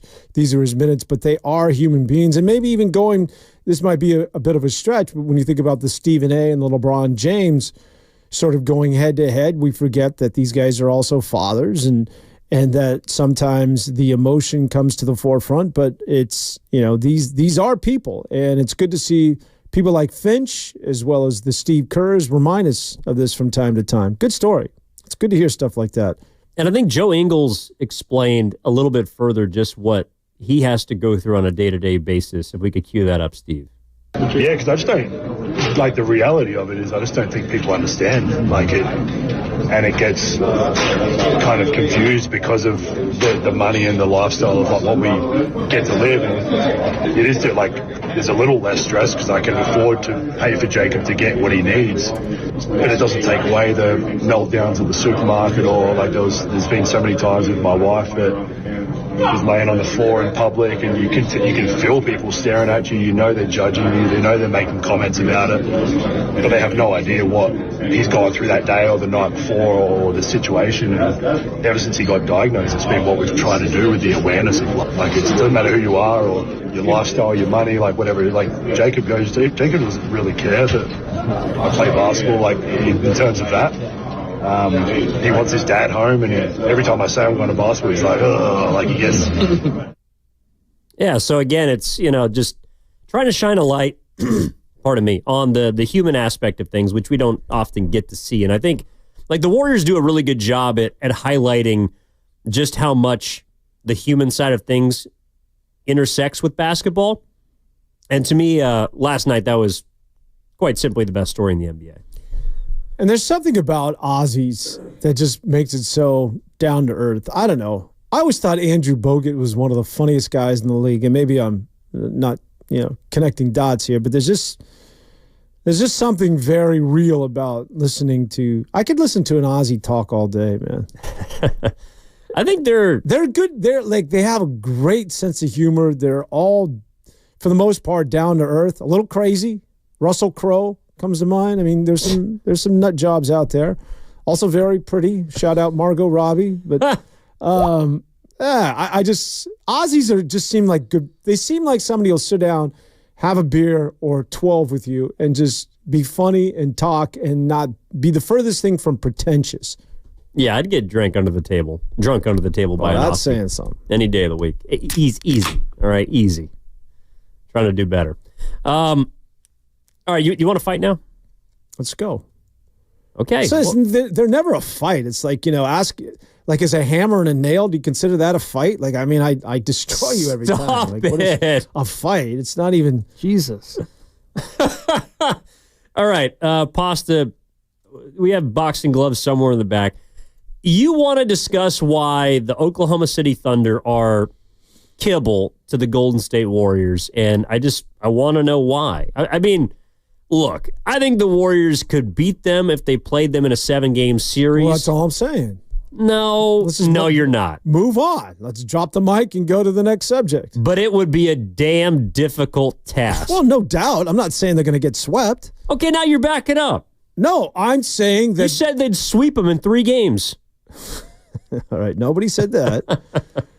I'm just saying that all of this Thunder, a dominant basketball team during the regular season, and they deserve all the accolades and the attention, although some people feel as though that they are being overlooked and disrespected. I don't think so. I think everybody thinks about the OKC Thunder, and well, they should, as being the favorite coming out of the West and one of the favorites to win the title this year. All I'm saying is experience is real, and the Thunder have never done it. Last year, they were the number 1 seed and got bounced in the second round after beating the Pelicans by that of the Dallas Mavericks. And until I see it, I'm not acknowledging crap at this point when it comes to OKC.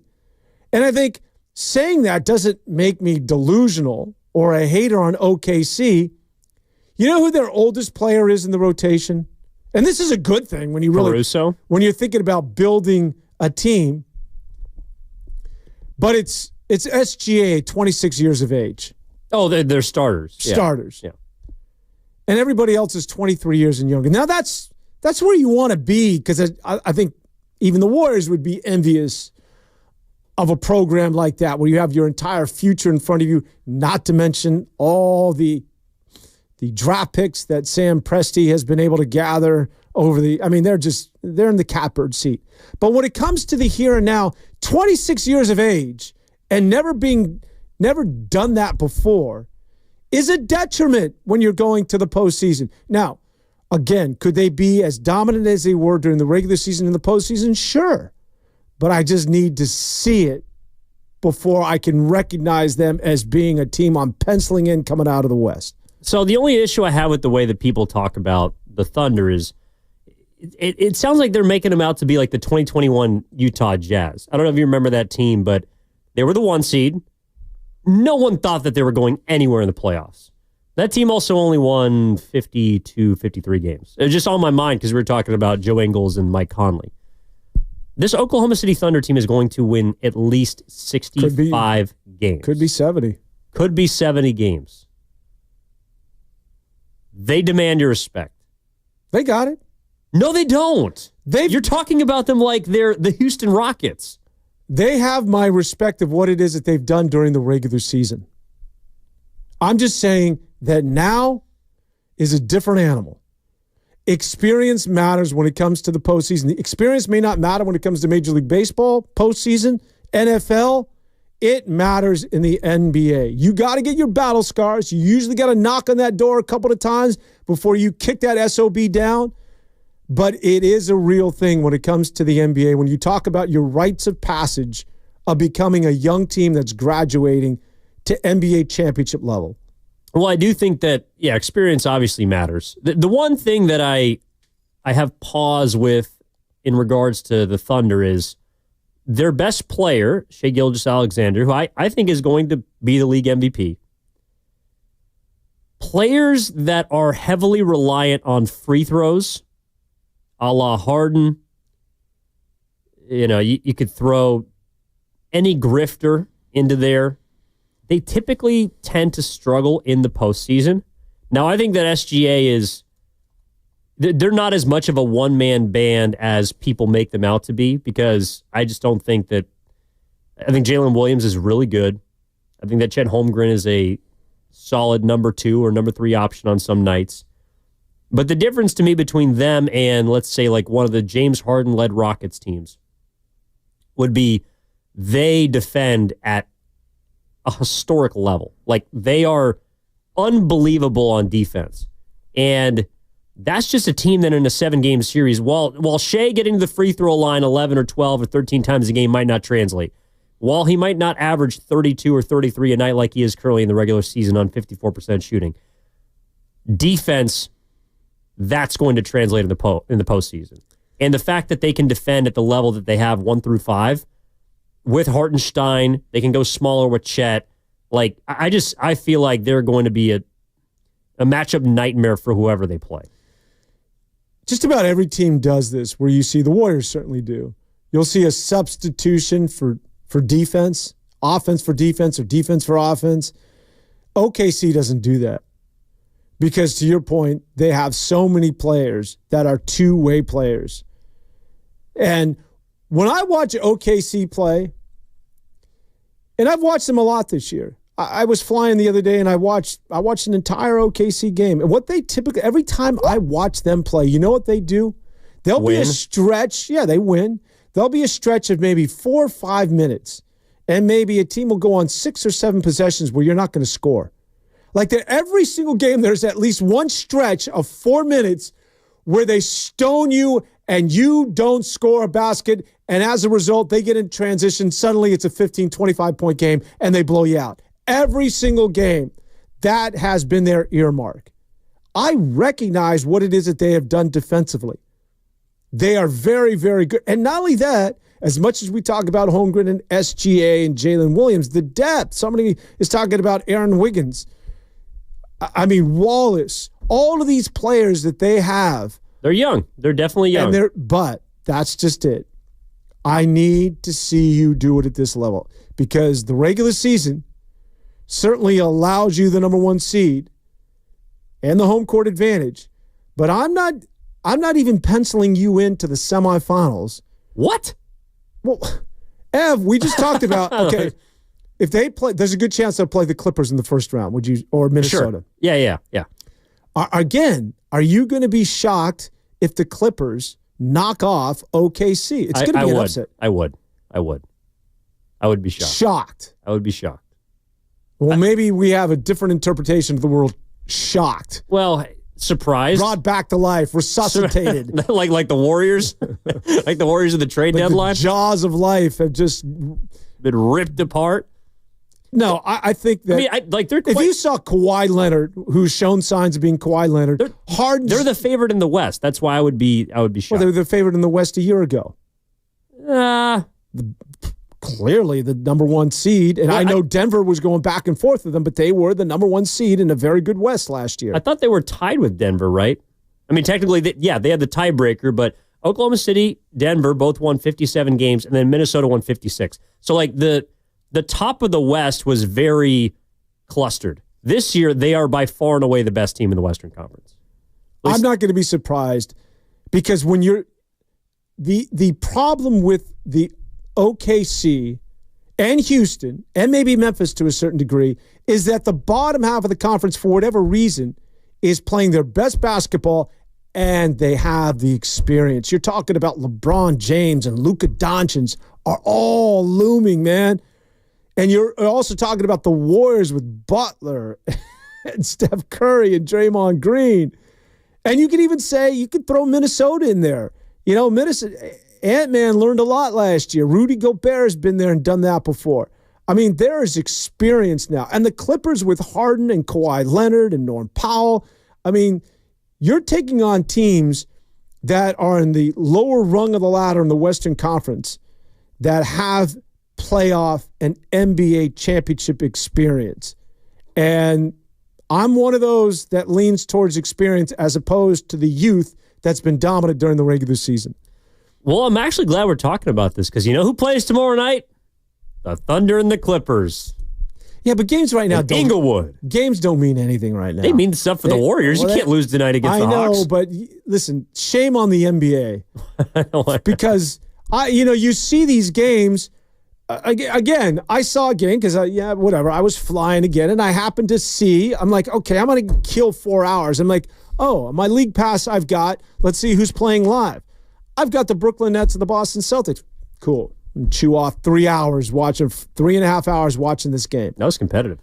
By the way, just before tip-off, we've just learned that Jason Tatum and Jaylen Brown will not be available for tonight's game. Well, screw you, NBA. Like, really? You know what they should do, Ev? In all seriousness? Talk to me. This idea of not playing your guys, because nobody plays right now. The Lakers got blown out the other night, and there was no Luke and there's no LeBron. Meanwhile, LeBron's at his kids' state championship Hold game. the Warriors' feet to the fire. They sat Curry. This is what it is that the NBA has to do. So Lauri Markkanen and the Utah Jazz, not Lauri Markkanen, but they held out Markkanen and the Utah. So either teams are resting players for the postseason, or they're trying to lose on purpose to get Cooper Flag. It's one or the other right now. Yeah, but that's why the teams that are in the middle of the West, there are some guys. I think LeBron has a pseudo injury. I think the Warriors can take it kind of easy with Steph, but you still have to play hard and try to win games. I mean, I think that while the teams are not at full strength, you are seeing the level of effort escalate as the season moved towards the postseason because you're trying to get the seed you want, or the highest seed possible. So this is what the Utah Jazz, they got fined $10,000. $100,000. $100,000. Still, I don't care. It might as well be $10K. $100,000 is nothing to them. You know what they've got to do? So, not to give you another New York reference, but you'll do it anyways. Cease and I are going to see a play called Good Night and Good Luck. And it's starring George Clooney. What up, C? Who is playing Edward R. Murrow, going back to the days of communism and the threat of communism back in the late 1950s here in the United States. Mm-hmm. Let me tell you something in Broadway. About communism? If George Clooney is not performing that Thursday night that we go to the show, and it's his understudy, and let's say George Clooney is dealing with a bad sore throat, or he's had 4 performances the whole week, and they're just going to sit him out, guess what? On my ticket, I can get a full refund. That's the way Broadway plays, and that's the way the NBA ought to play. You want to sit Steph Curry, you want to sit LeBron James, and I paid for this ticket, or you want to sit the Joker as well as Jamal Murray and Christian Brown, and I find out an hour before I sit down? Okay, give me a full refund on my ticket. You hit NBA teams where they live in the pocketbook, and you'll see a change. Is that true? Yes. There's a refund. So when you full-on refund. When you bet on baseball, you can select starting pitchers. And if those pitchers get scratched, then your bet is void and you get your money back. That's the same thing with Broadway? Yes. If you go to see Othello right now, starring Denzel Washington, if Denzel Washington isn't there and it's his understudy, you're getting your money back. Can I still go? Yeah, you can go. And I get to go for free? Well, it's assuming that you don't know beforehand, like an hour before the show, like an hour before the Nuggets and the Warriors tip off. Yeah. You're entitled to your money so that you can go get stoned and drunk like a good young fellow as an entire broadcasting career in front of him should. Well, that's only on Sundays when I take days off.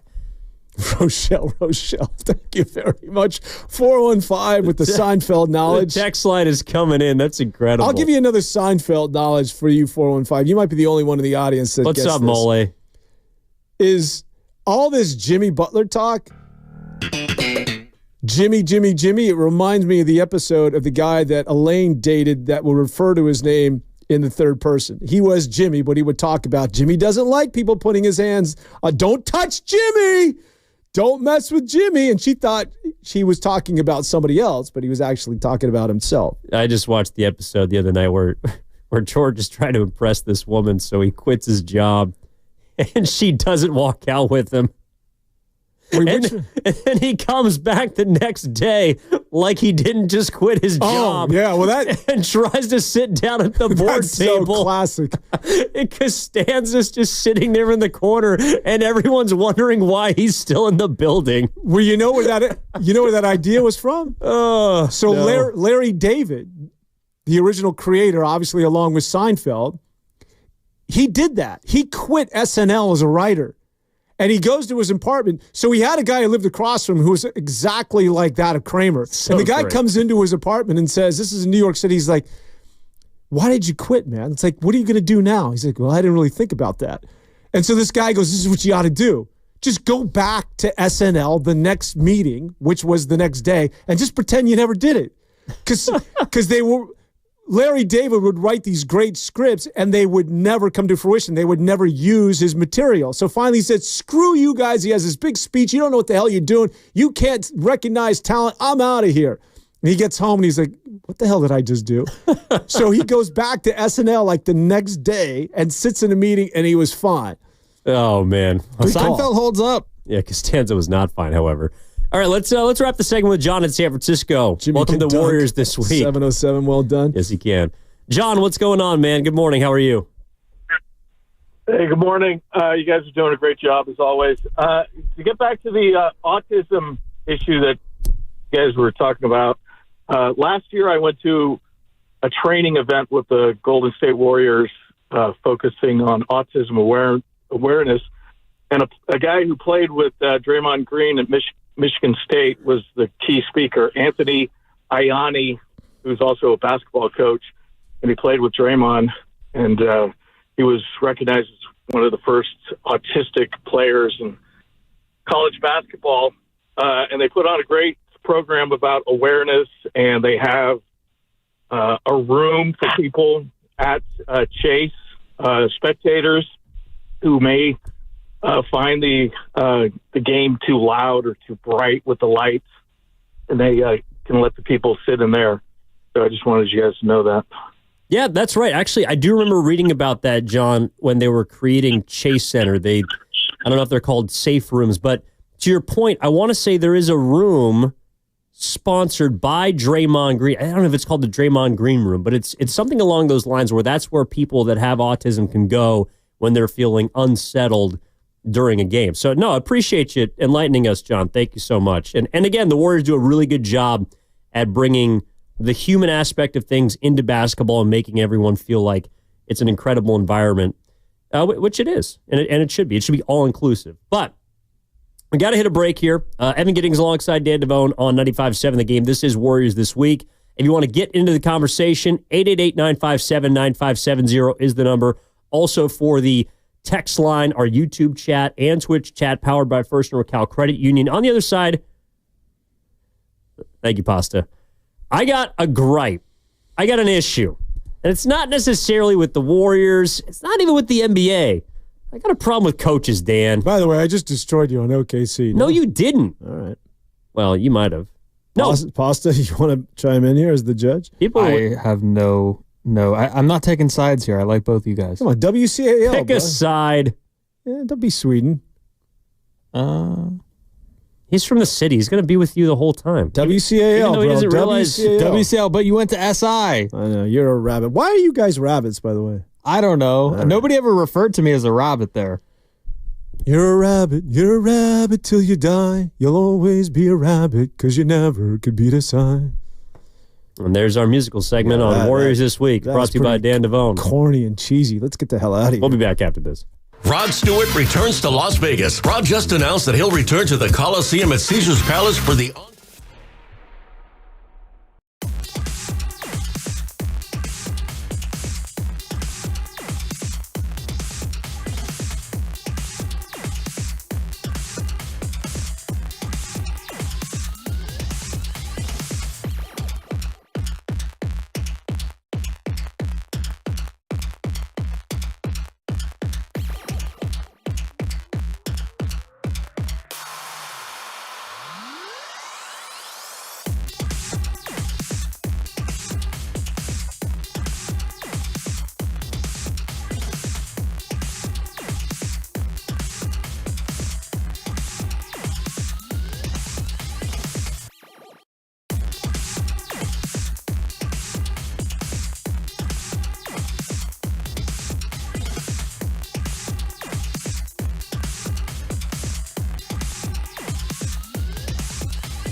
All right, last hour here on Warriors This Week. Evan Giddings, Dan Devone, Steven Risotto with you, breaking down everything around the NBA as it relates to the Golden State Warriors, as we do from 9 to noon every single Saturday.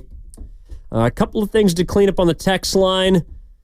Again, this whole rabbit thing, Dan, I don't really understand, but you're a rabbit till you die. You'll always be a rabbit because you couldn't make SI. I'm assuming that that's something between you and Steven that I don't understand. It's a juvenile Reardon St. Ignatius back and forth. Okay. The fact that I thought it was you're a rabbit or I'm a rabbit. At least I'm not a cherry from SI. I thought that's what it was. Yeah, we were cherries. Don't ask me why. I don't want to. I don't want to. What I want to actually talk about, before I get to my gripe, I do have to show some love to Quinton Post. So I think it was Nate Duncan who put this out on Twitter the other night because he had a 6-for-9 performance, hit a career-high 6 threes, and Duncan tweeted out about just the volume, the pure volume that Quinton Post has been shooting with, because it's actually not even quietly has been unbelievable. Like, he's been someone that has knocked down threes at a clip that the Warriors just have not seen from a big man, I would argue, ever. Yeah. So this was during the Toronto game. Quinton Post, he's making 46% of his uncontested threes. Perhaps even more amazingly, he's taking 9.1 3-point attempts per 36 minutes, with 79% of those uncontested. So Golden State gets him great threes, he knocks them down. I'll take it a step further. Quinton Post, with what he's done so far this year, and again, it's been a relatively short sample size. He's played 32 games, 13 starts. He's shooting 43.1% from three-point range. That, if qualified, would be number 6 in the NBA. If you also then look at the fact that he's taking, per 36 minutes, 9.1 threes per game, that's in the top 20 of all three-point shooters, again, per 36 minutes in the league. There is no other 7-footer that comes close. What Quinton Post has done in 30 games is establish himself as the best three-point shooting 7-footer in the NBA. Again, in terms of volume, in terms of efficiency and effectiveness, he has been an unbelievable weapon for the Warriors and a massive reason why we're not looking at this team as not being a great three-point shooting squad, because even if he's coming off the bench, maybe he starts in certain matchups, he's a knockdown shooter, and the Warriors have done an awesome job of getting him open looks, and I feel like every time that ball goes up, it's going in. It's not so much, I think, the Warriors getting him open looks. It's the fact that the NBA is slow to warm to who it is that Quinton Post is and can be in his NBA career. I think you're going to see that number change when it comes to uncontested threes. He's going to get run off the line. You're going to see players extend out on him. But then again, that's what you want to have happen, because that's just going to open up the middle of the floor. They have never had a stretch 5 that can shoot it like this. And I would also add that guy is always in the catch position. I mean, you talk about fundamentals. Like, he is straight out of like John Wooden, elbow tucked. The minute he catches it, he's ready to shoot. He's like so perfectly positioned to shoot that thing. It's almost robotic for a big to have that sort of form. But I digress. He has just opened up a whole nother dimension, as I mentioned earlier, to the Golden State Warriors when you have a player like him now that other teams have to think about. Because it's spacing and it's that ability to shoot the three. Yeah, and I'm not even worried about what he can do inside the line because he's such a threat outside. But it's harder. You know, I don't know how they quantify or qualify uncontested threes, but it's really hard to contest when you're 7 feet tall. You know, one of the reasons why Michael Porter Jr., for example, is such a weapon for Denver is he's 6'10". There's a couple threes that he made in that game against the Warriors on Monday in which there was a guy in his face, but it doesn't matter because he's shooting over the top of them. And even if you can get a hand up, you're never going to be able to really disrupt what they're doing. So shout out to Quinton Post, man. He's been incredible. What's this gripe about coaches? All right. Okay, so every year, we're talking about March Madness. It comes around. I already got the analyst stuff out of the way. People quit coming down Charles Barkley's road. He doesn't watch games all year. Neither do you. I hate it. Yeah, no one watches these teams. No one knows who McNeese State is. They might know who the student manager is because Amir Khan is the only student manager in the entire Division I realm that has a NIL deal, which is awesome. Did Grand Canyon win? Grand Canyon College? I think they lost, right? Because they were 10-point dogs. I want to say they lost. Why do you care about the Lopes? Oh, well, that's one of those teams like Grand Canyon College. Well, they beat St. Mary's last year in the first round. Thunder Dan Marley used to coach them. He did. They lost to Maryland. He's not a nice guy, Dan Marley. Well, you know college basketball because obviously. Well, I know a few teams. Here's my point. College basketball is never about the players. I was having this discussion with a media member at the Warriors game against Toronto, I think. Because I was like, I like college basketball. I think the tournament's the best sporting event we have because of just the randomness about it. And he's like, the event sucks. College basketball stinks. And it's because, and this I do agree with him with, it's too much about the coaches. Like every single clip from a post-game press conference or that's gone viral about March Madness, it's about Mick Cronin. It's about Rick Pitino. It's about John Calipari. It's about all these coaches. Like last time I checked, they weren't the ones making shots. They weren't the ones stepping to the free throw line and making the both ends of a 1-and-1. College coaches need to step aside. And that's the biggest difference to me between the NBA and college. And at the very least, these kids are making money now, as they should, but it's still too much about the dudes in the suits. Like, Rick Pitino's a legend. I get it. Calipari's a legend. I get it. We're talking about Arkansas and St. John's, and I haven't heard a single thing mentioned about these players, especially for St. John's, who I believe has NBA talent on their roster. What I don't like about college is it's too much about the guys that are making decisions about the players that are actually going out and performing. And I think at the NBA level, what separates the head coaches from the college level is those guys. I always hear Steve Kerr talk about the players. You hear the best coaches talk about it's the players that make things happen. And that doesn't happen in college. And I realize that they got to go out and recruit and they got to be these big figures that are going to bring guys in and bring talent to make their programs competitive. But just take a play off, dude. And stop focusing on all of them. Well, let me try and counter this. Okay. I think that the college player of today, it's much more fleeting, is that if you're good, you're one and done. And that coaches stay for a lot longer. So they're more synonymous with the program than any player who's there for a year or two. NBA players, Steph Curry's been here for 13, 14 years. So there's that. And yes, I don't think you can't underscore the fact that the whole program revolves around the coach. They're the GM. They're the owner. And the coach, you're as good as your recruits. Not at St. Bonaventure. Adrian Wojnarowski reference? Yeah, he's the program. But it's all, you're as good as your head coach at the college level. And if there's somebody like a Zion or if there's somebody like a Cooper Flagg, you hear about Cooper Flagg. You hear about the good players. But more often than not, it is about the coaches. By the way, speaking of coaches, I just had to revel in this. Because our old friend there, Mr. Doug Gottlieb, who just wrapped up his first full season with the Green Bay Phoenix. The record for Doug Gottlieb, who's also maintaining his show on Fox Sports while trying to coach a Division II or Division I basketball team. It's D1.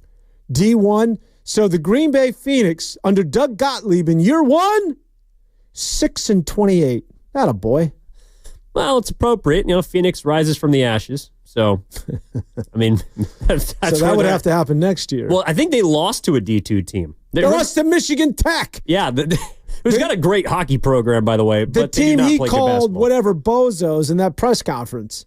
He's like, I can't believe we got to go and play this team, Michigan Tech. It's a waste of time. What did he call them? The unknowns, or they didn't deserve to be on the same floor. Statement, and then he got beaten by 2 points. And then they lost to them. Did he get into it with Schefter? And Schefter just posted a record of his team? That was unrelated. Yeah, well, That had something to. It was an unrelated matter. But, oh, okay. Yeah, but Doug Gottlieb, like, dude, hang him up. What? One or the other. Hang up the coaching whistle, if they still use those anymore, or hang up the headphones. Like, just put one of them down and get back to doing what it is you're supposed to do, which is one job and not the other. Well, to your point about, I'm trying to, I'm one of those people that once a year I pay attention to college basketball, and it's this week. You can easily name more head coaches than players. But I'm trying to think of any players that really stand out to me, though. As I watch these games, it seems more like the collective of the team and their style of play as opposed to like, I got to see this guy. You know, there isn't that one player or players. It's not as much of a players' league like that of the NBA. No, and I understand why. Like, to your point, players are going in and out so fast. And especially now with the transfer portal, it's really hard to keep an eye on who's going where and why and when. So, yeah, it's like, all right, Auburn. Like, I could tell you, like, Johnny Broome is supposed to be a really good player that is a projected, 5 or top 10 pick. I personally don't think he's very good or as good as people are making him out to be. Johnny Broome? Yeah, Great Broome. name. He plays like Josh Smith, but like Houston Rockets Josh Smith. Not Atlanta Hawks Josh Smith. He's an athlete. I'll give him that. But yeah, you're going to associate Auburn with Bruce Pearl. Yeah, that's true. You're going to associate Arkansas with Calipari and Pitino at St. John's. Like, all these guys, and maybe I'm biased, obviously, because I like St. Mary's and I work for them. But the one thing that you always hear Randy Bennett talk about is the players. Like last night when they beat Vanderbilt, came from behind down 12, it's about the players. It's a good win for the program. It's a good win for the conference. And it's all because of the guys that put it together. So I just feel like there should be more focus on the stories being told about specific players. And every single year during the tournament, there's going to be someone who emerges who is an unknown star. Like Steph Curry was that guy in 2008 or 2007, his sophomore season, when he had the 30 game against Wisconsin, and then it was either against Gonzaga or Wisconsin, and then he had the 40 burger the next game where he just completely took off. He was on Conan O'Brien and all these late talk shows, and he sounds exactly like he sounds now. But there's going to be players like that. I just feel like we have to do a better job as a whole of highlighting those guys instead of just the people that tell them when to go in. So this Johnny Broome, that's his name? It's a good name. Yeah. You want to Broome with an E. You want to hear the best, or it's been a while since the NFL has had a name coming into the NFL draft as a quarterback, and you want to tell me that this guy wasn't popular in terms of attracting... College football is different. I know. I'm just... Forget about what... Sanders? This is exclusively a name thing. I like Johnny Broome, but there's a quarterback coming into the NFL draft, and he's supposedly pretty good. From Ole Miss, and his name's Jackson Dart. Oh, yeah. He can sling it, too. Listen, let me tell you something, Jackson Dart. You better be able to sling it because that's a hell of a name for a quarterback. He's got to be good. Dude, this reminds me. There are also... Jackson Dart. There are also worse names in sports. There's a Grady names. Dick in the NBA. Well, I wasn't going to go there, but and yes. Jackson is also spelled with an X, by the way. It's not Jackson, Jackson. Even cooler. Yeah. So in college, this is not about me, but I played baseball at a Division III program. My roommate, my freshman year, we were both pitchers. His last name, he's still one of my best friends. I was a groomsman in his wedding, but his last name is Balk. Like, you have no chance to succeed. You are set up to fail as a pitcher. That was on the back of his uniform when he would go to the That's his last name. With an E? Please tell me. No, B-A-L-K. Balk. You're in trouble. You just are. That's hilarious. Also, there's just funny ones around sports. Like, the funniest name to me probably is on the golf circuit. Patrick Cantlay. I think that one's pretty funny. But there's just some names that... way back in the day, there used to be a shortstop for the Giants by the name of Johnny LeMaster, who was terrible, just terrible. Boo. And yes, thank you very much. God, man, your frame of reference. I thought Ev, you may have you beat when it comes to baseball. I don't know. That's saying a lot. Pasta showed up with an immaculate grid the other day because we kind of go back and forth with a few names from. I thought they were from a different dimension. So Johnny LeMaster used to get booed. His brother, by the way, used to be a linebacker with the Philadelphia Eagles. But Johnny LeMaster was just terrible. And of the, 1,500 people that used to go to Candlestick back in the day, they just boo this guy mercilessly. So one day he takes the field with the last name Boo on his back. How did you know that, Pasta? I know stuff. I read. I'm very well read. I don't think that would happen in today's game. When it comes to baseball. Oh, absolutely. When it comes to baseball, yeah. No, Pasta's on it, dude. Pasta is one of the up-and-comers when in regards to baseball. Catch him in any Giants game. This guy will tell you about the 55th man in the minor league system for the There's San a Grant Francisco Giants. Balfour shout-out, but that wasn't Ball 4. It was Balfour. Yeah, that's true. But it works. He was incredible, though. That guy was probably one of my favorite closers. Also insane. Well, again, it gets back to Not those legally. Aussies. Although, yeah, he just liked to talk to himself. Those were fun teams. Like those teams. Remember Seth Smith? Or who's it? Yeah, he had a big double against Jose Valverde in Game 3, I believe, of the 2013 series when right before the Coco Crisp walk-off, Seth Smith had a big double off the wall. Those were fun teams. Yeah. And now they're in Sacramento. You hate to see it. I'm looking at you trying to see, watch you steer this thing back to the Warriors. Yeah, I was going to say, well, we have a couple minutes left here. The Toronto game, Dan. Very well done. Speaking of Seth Smith. No, I don't think there's any Seth Smiths around the NBA that I can throw to, but Smith, of course, there's probably a Smith playing today. By the way, who else is on Arkansas? Wasn't he the quarterback that lost his job to Peyton Manning? That was Todd Helton. Yeah, Todd Helton. But Seth Smith played, I want to say, college football. Or, I don't know if he lost his job, but Todd Helton was the backup to. No, Helton Peyton had Manning. the job. He was the backup. You're right. Yeah, I think he was the backup quarterback at Tennessee. By the way, everyone's been telling me that. Did you know this? Tennessee is known as the Big Orange. I thought that was Syracuse. That's what I thought too. This is the dumbest thing I've ever heard. You can't be.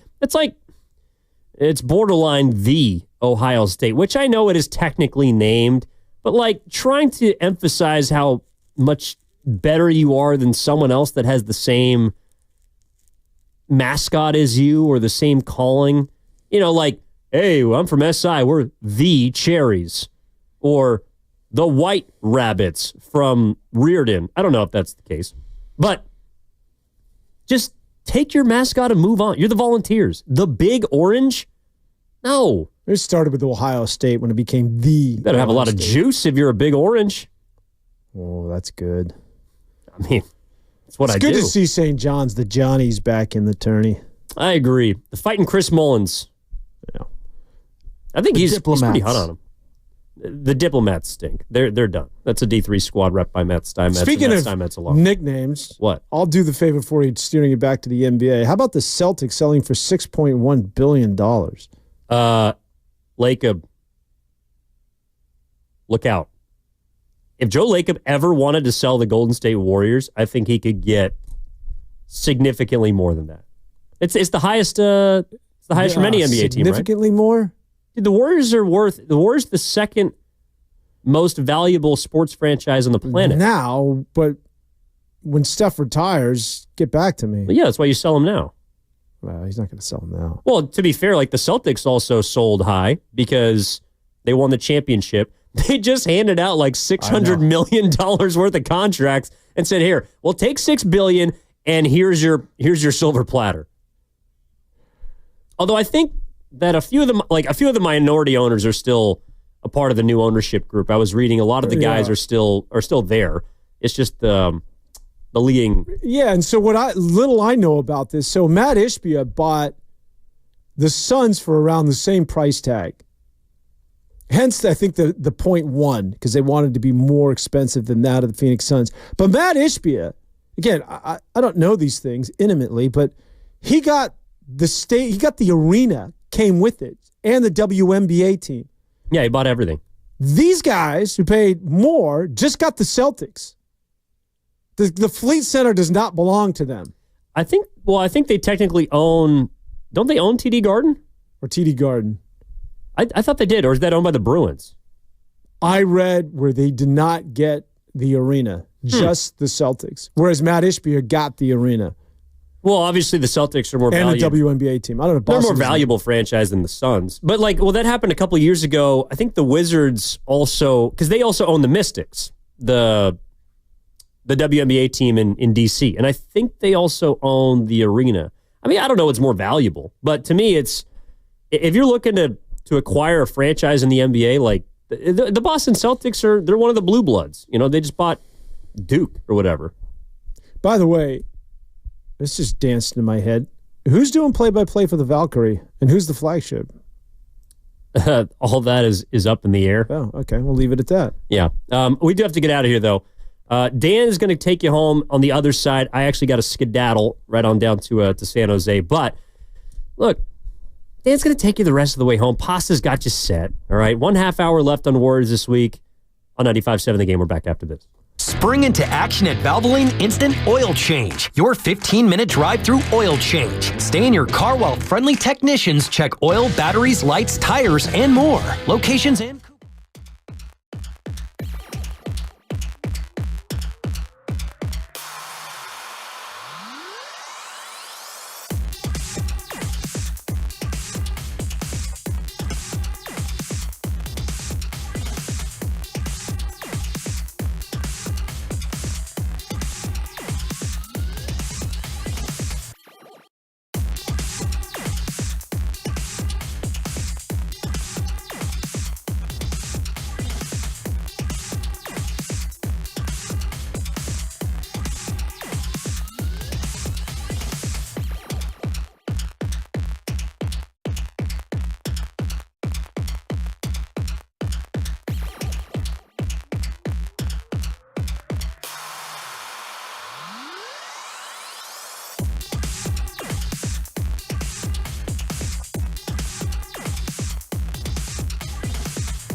Now back to Warriors This Week on 95.7 The Game.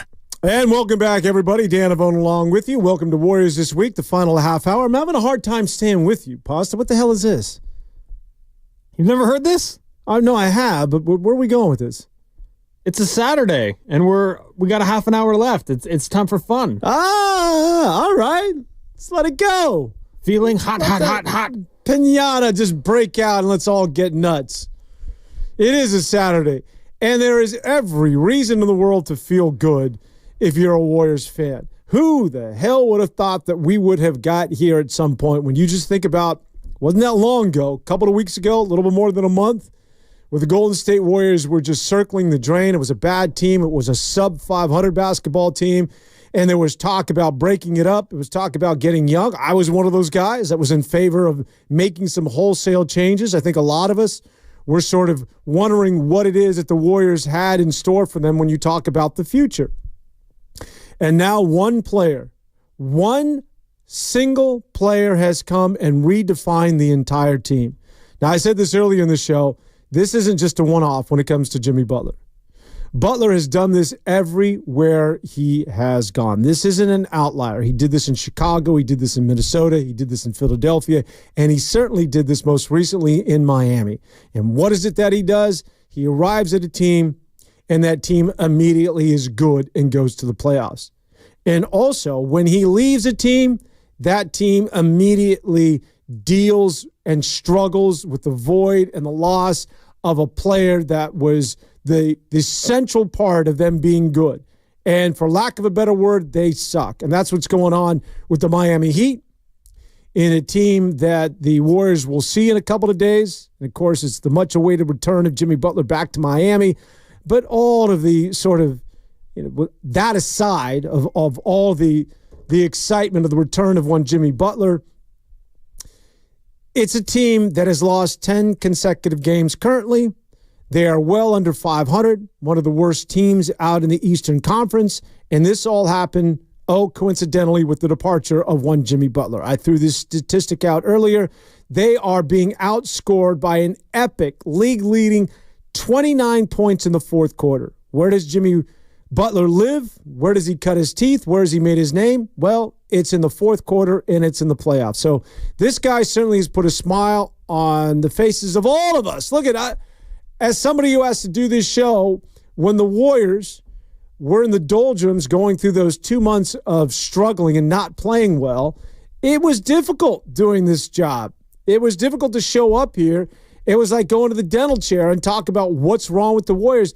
And there was no hope in sight. There was nothing around the corner where you could say, well, there's a level of optimism. And now it all makes sense. And when Draymond Green, as premature as it may have sounded, that during the All-Star break, and I don't know whether he was just trying to poke the bear, make some noise, that this team is winning an NBA championship. I think that this is a championship or bust team. And I say that for a couple of reasons. First of all, that the Warriors, again, have to do it this year. I think the window is ajar to do it this year because of their age. Secondly, because OKC is not getting any older, and that's a good thing for them. They're just going to get more experienced, and I think they're going to own this conference for the foreseeable future, especially when you think about all the assets they have in terms of draft capital. It's almost not fair.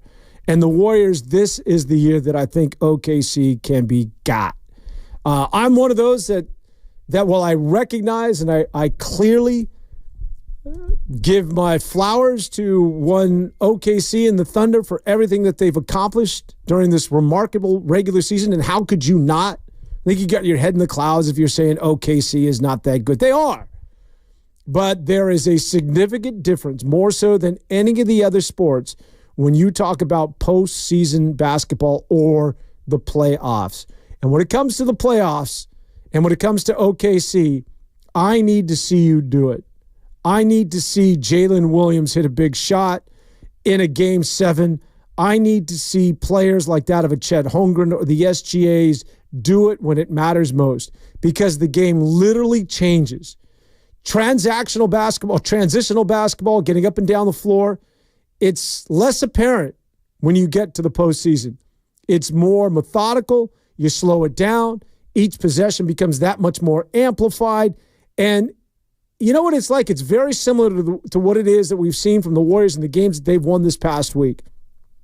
Starting a week ago in that victory over the New York Knicks. It's a bit of a rock fight. It's ugly. Games oftentimes get ugly. And you have to be able to win in the trenches. You got to do it with defense. The Warriors have it all working for them right now. And OKC does not, nor should it scare any of you, that if the Warriors see them in the second round, or say, should the Warriors, and this is not a good scenario, slide down to the 8th seed and you got to deal with OKC in round 1, that's not something that you want to, certainly of all the scenarios that could take place from this point forward, that's the least of which you want to see if you're a Golden State Warrior fan. But if indeed that is what it is that you're facing, the Warriors, this current version of the Golden State Warriors can beat OKC in a 7-game series. I have no doubt in my mind. Will OKC be favored? Certainly. As well they should, after what it is that they've displayed this regular season. But experience matters. And I'll hang my hat on Jimmy Butler, who has literally, and when we use that term, drag teams like that of the Miami Heat to the NBA Finals like he did in the bubble a couple of years back against the Los Angeles Lakers, or to the Western Conference Finals, or excuse me, the Eastern Conference Finals of a couple of years back against the Boston Celtics. What it is that he has been able to do by himself now with Steph Curry, it's a scary proposition for anybody that has to go up against that team. And I think you've seen a lot of what Jimmy Butler can do in these last couple of games, where there's that drag word again. He's literally dragged the Warriors to victories over the last, I'd say, that victory over Milwaukee, the victory over Toronto. That's all Jimmy Butler taking you across the finish line. But I would also argue that I think his supporting cast is much better than he had here, than he has here than he did in Miami on both occasions when the Miami Heat made those runs. So, and it's a Miami Heat that had no business playing the Denver Nuggets a couple of years back in the finals. It's all Jimmy Butler. My God, if you remember, just go back to that bubble when he went to the NBA Finals and how he just left everything on the floor, the hustle that this guy has. So, listen, it's been done to death. Like Jimmy this, Jimmy that. It's real. But I think that when you think about the Warriors going forward, let's work you in here, Pasta, that when you think about the Warriors going forward, that the Warriors have as good a shot as anybody of getting to the NBA Finals this year. Let me just ask you, are you with everybody else that OKC is, and I know they've been so good in the regular season, that this is a team that has a clear path and that it's going to be this remarkable, epic upset should they not get to the NBA Finals and should they get tripped up by somebody in the Western Conference this year? No, I agree with that. And I also want to go back on your other point about this being a championship or bust team, because I agree. I mean, these are guys, 3 guys in their mid-30s. And you have mentioned it on this station, along with a lot of other people. Dynasties do not end well. And there's going to be a time where these guys just aren't going to be in a position where they're going to have pieces around them like they do now. And when you get older, your window starts to close. And it looked like at the beginning of this season that window was closed, and now Jimmy Butler's added into the fold and he's added in new energy. But when you're also adding Jimmy Butler into the fold, you're also adding another guy in his mid-30s. So this to me is the season where it has to happen. And I mean, it's not going to be an easy task for the Warriors getting into the postseason here. And I think you mentioned OKC. I think I'd be afraid of them as well, but I guess we'll have to see. Yeah, listen, this is, again, it's not to, sorry for going off for so long at the beginning of the show. I didn't realize that Pasta, you're pretty good at this. I got to work you in a lot sooner. Stop. But it's not that OKC is, it's not about not recognizing how good they've been during the regular season. You got to be, listen, you haven't watched basketball in the NBA this year if you're going to tell me that you don't think OKC is a good team. They are. I just keep getting back to postseason basketball is different, man. You follow baseball more than anybody I know, man. Seriously. Now that Ev's out of the room, I can say this. But your knowledge of baseball, you'll see, I mean, experience in baseball doesn't mean necessarily a lot. I mean, there are every year there's an Arizona Diamondback story, or you'll see younger teams make runs. Same with the NFL. But when it comes to basketball playoffs, the fact that you've got to get your battle scars. Anthony Edwards a year ago, that was his breakout season, I would say. He was so good in the regular season. I advise everybody just to go watch him on YouTube in that Game 7 against the Dallas Mavericks and look at when the ball was in his hands in big moments. He wanted nothing to do with it. And he was deferring to other players because he wasn't ready. He had no idea. There was nothing that he could do during the regular season that could simulate those moments. And he just was not prepared, or he did not develop that gene in his DNA in moments like that in the playoffs with everybody watching in a Game 7 in a big possession where he's like, I got this, I'll take over, as I have throughout the regular season. It was a different version of Anthony Edwards. And this happens time and time again. So, again, I put it to you, Basta, that when it's OKC, and yeah, Jalen Williams has been amazing. SGA's been incredible. He might be your MVP. Chet Holmgren has been so good. All those guys, Lou Dort, Kason Wallace. But have you ever seen them do it in a Game 7 or in a big moment in the postseason? And if you haven't, well, then how the hell can I anoint you as the team to beat when it comes to these big games?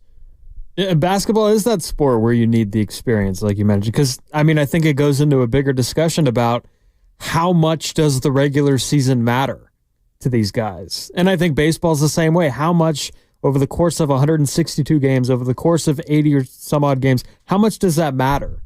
If we could understand that these two teams are going to be in the finals every year. You know, and that's something that experience is important. And the talk around the Warriors has been adding Jimmy Butler is just adding another guy with postseason experience. And you have guys like Kuminga and Moses Moody who have been in the postseason, but they haven't had that postseason yet. They haven't had that full postseason experience. They've had a little bit, but they haven't got, they've tasted a little bit of it, but they have not finished the glass. Moody and Kuminga have more experience than half that roster with OKC.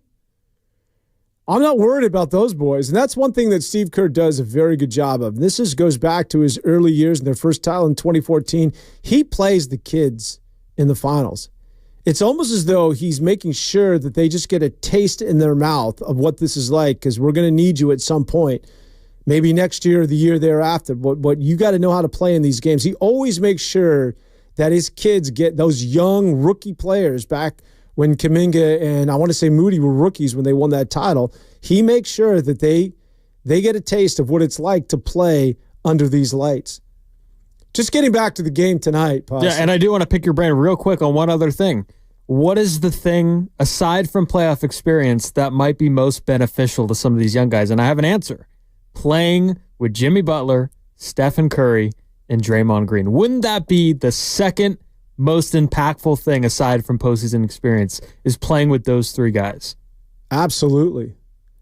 And again, just to go back to OKC, is that when things get tight, right? Let's just say it's a fourth quarter of a playoff basketball game. And to your point, if I'm Moses Moody, if I'm Jonathan Kuminga, even if I'm Quinton Post, and things are getting stuck, I can look at one of those, and if I have this look in my eyes of like, what do I do now? I've never been in this position. Steph will take the ball from your hands and say, it's all right, young fella, I got you. I've done this. I know how to, we'll be fine. Same with Jimmy Butler. Same with Draymond Green. If you're OKC and your eyes get wide and it's the fourth quarter and it's a nip and tuck affair, what are you going to do? Who are you going to look at? Who are you going to go to? Who are you going to say, oh, you've been here before, I'll give you the basketball because I'm not ready for this moment? No. It's a bunch of wide-eyed kids staring at one another, wetting themselves. We get a call? We do. We got Gene in Oakland. Big mean Gene. Let's get out to Oakland. What's up, Gene? How are you, buddy? I'm doing great, guys. So, I want to build on what you said.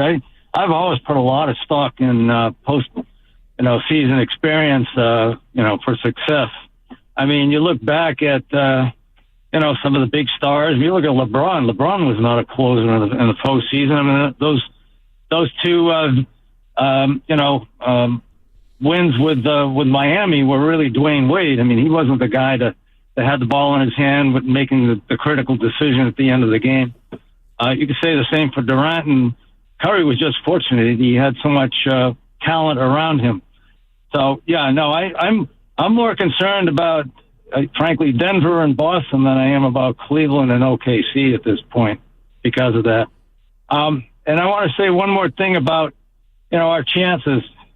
I do believe we have a chance, but everything's going to have to fall in place.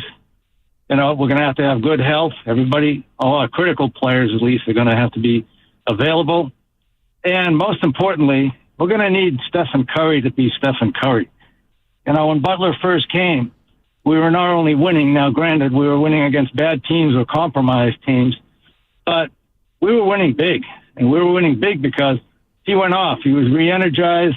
He looked like the Curry we've come to know and love, sort of the all-star, even MVP level Curry. But he wasn't playing like that before Butler came. For about 10 games, he was pretty ordinary, in fact, even sub-average.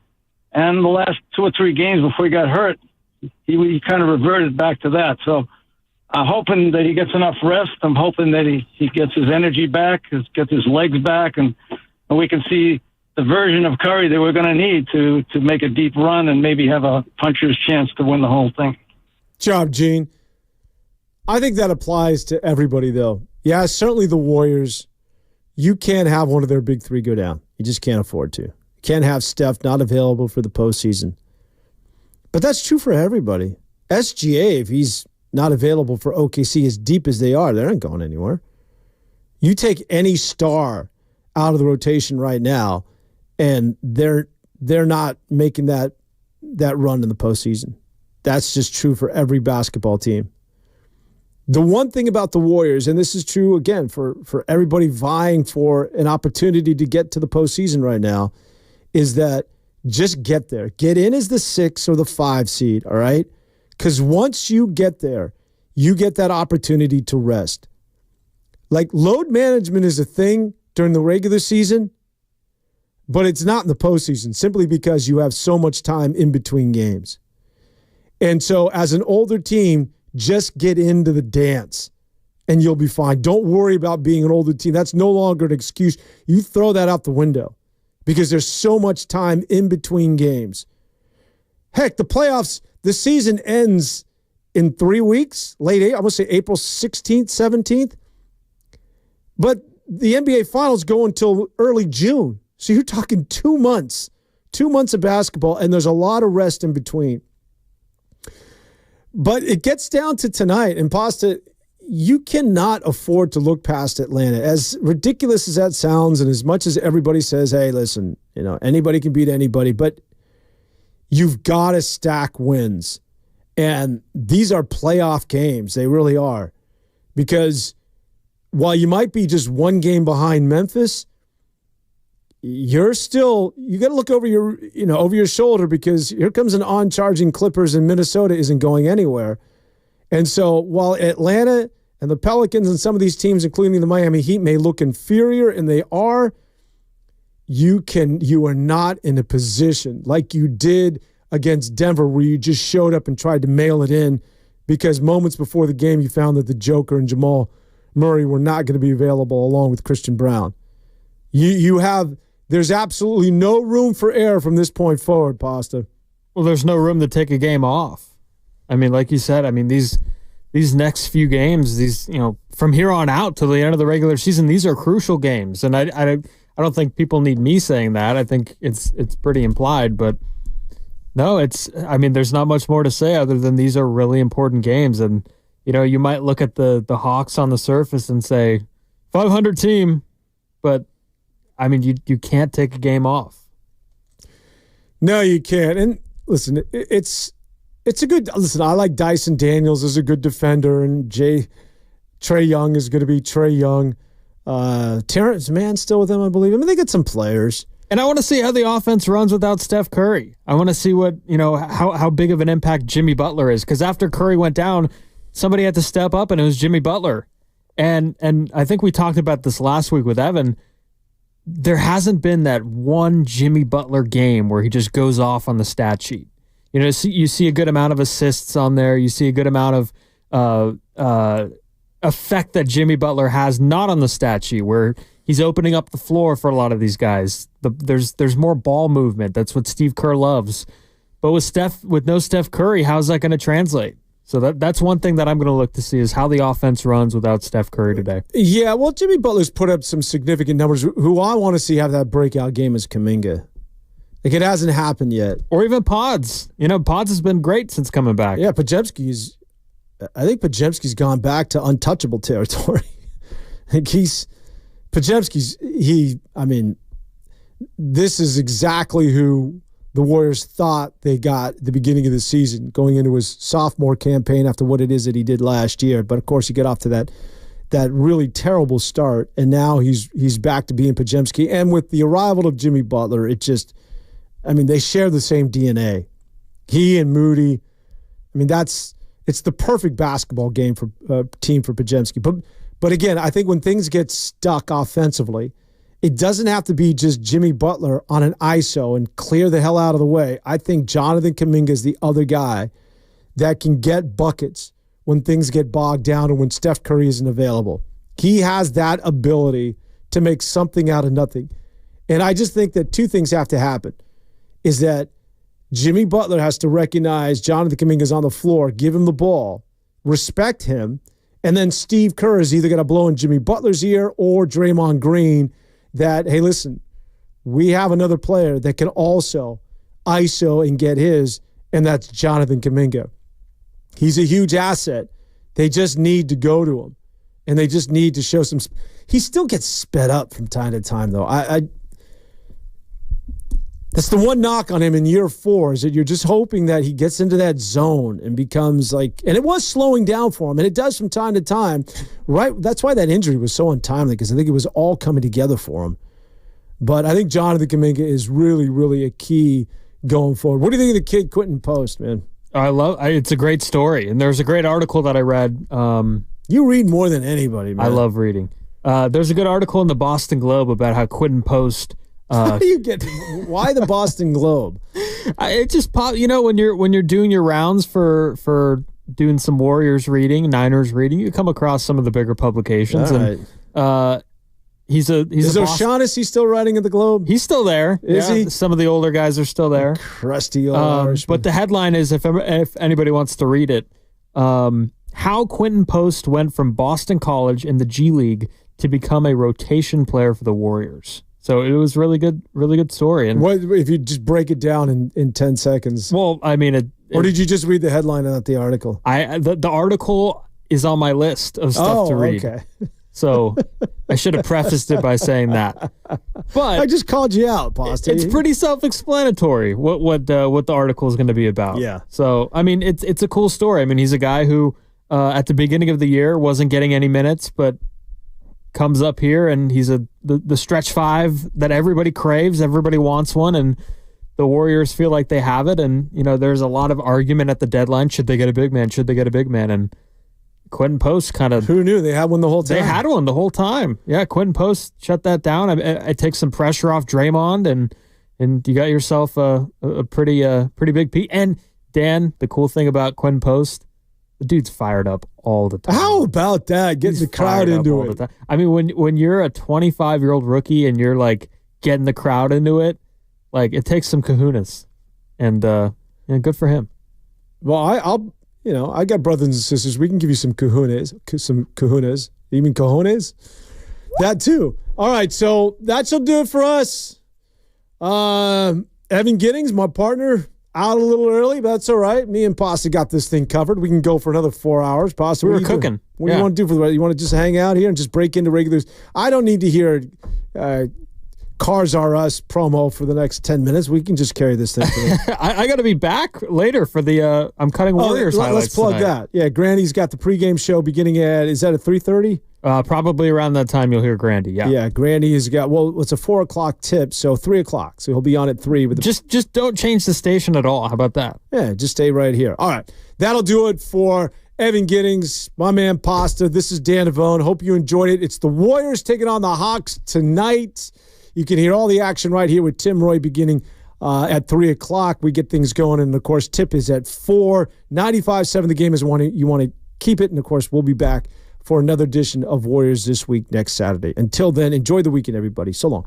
Yay! Are you curious about who offers the best deals on top-rated Samsung?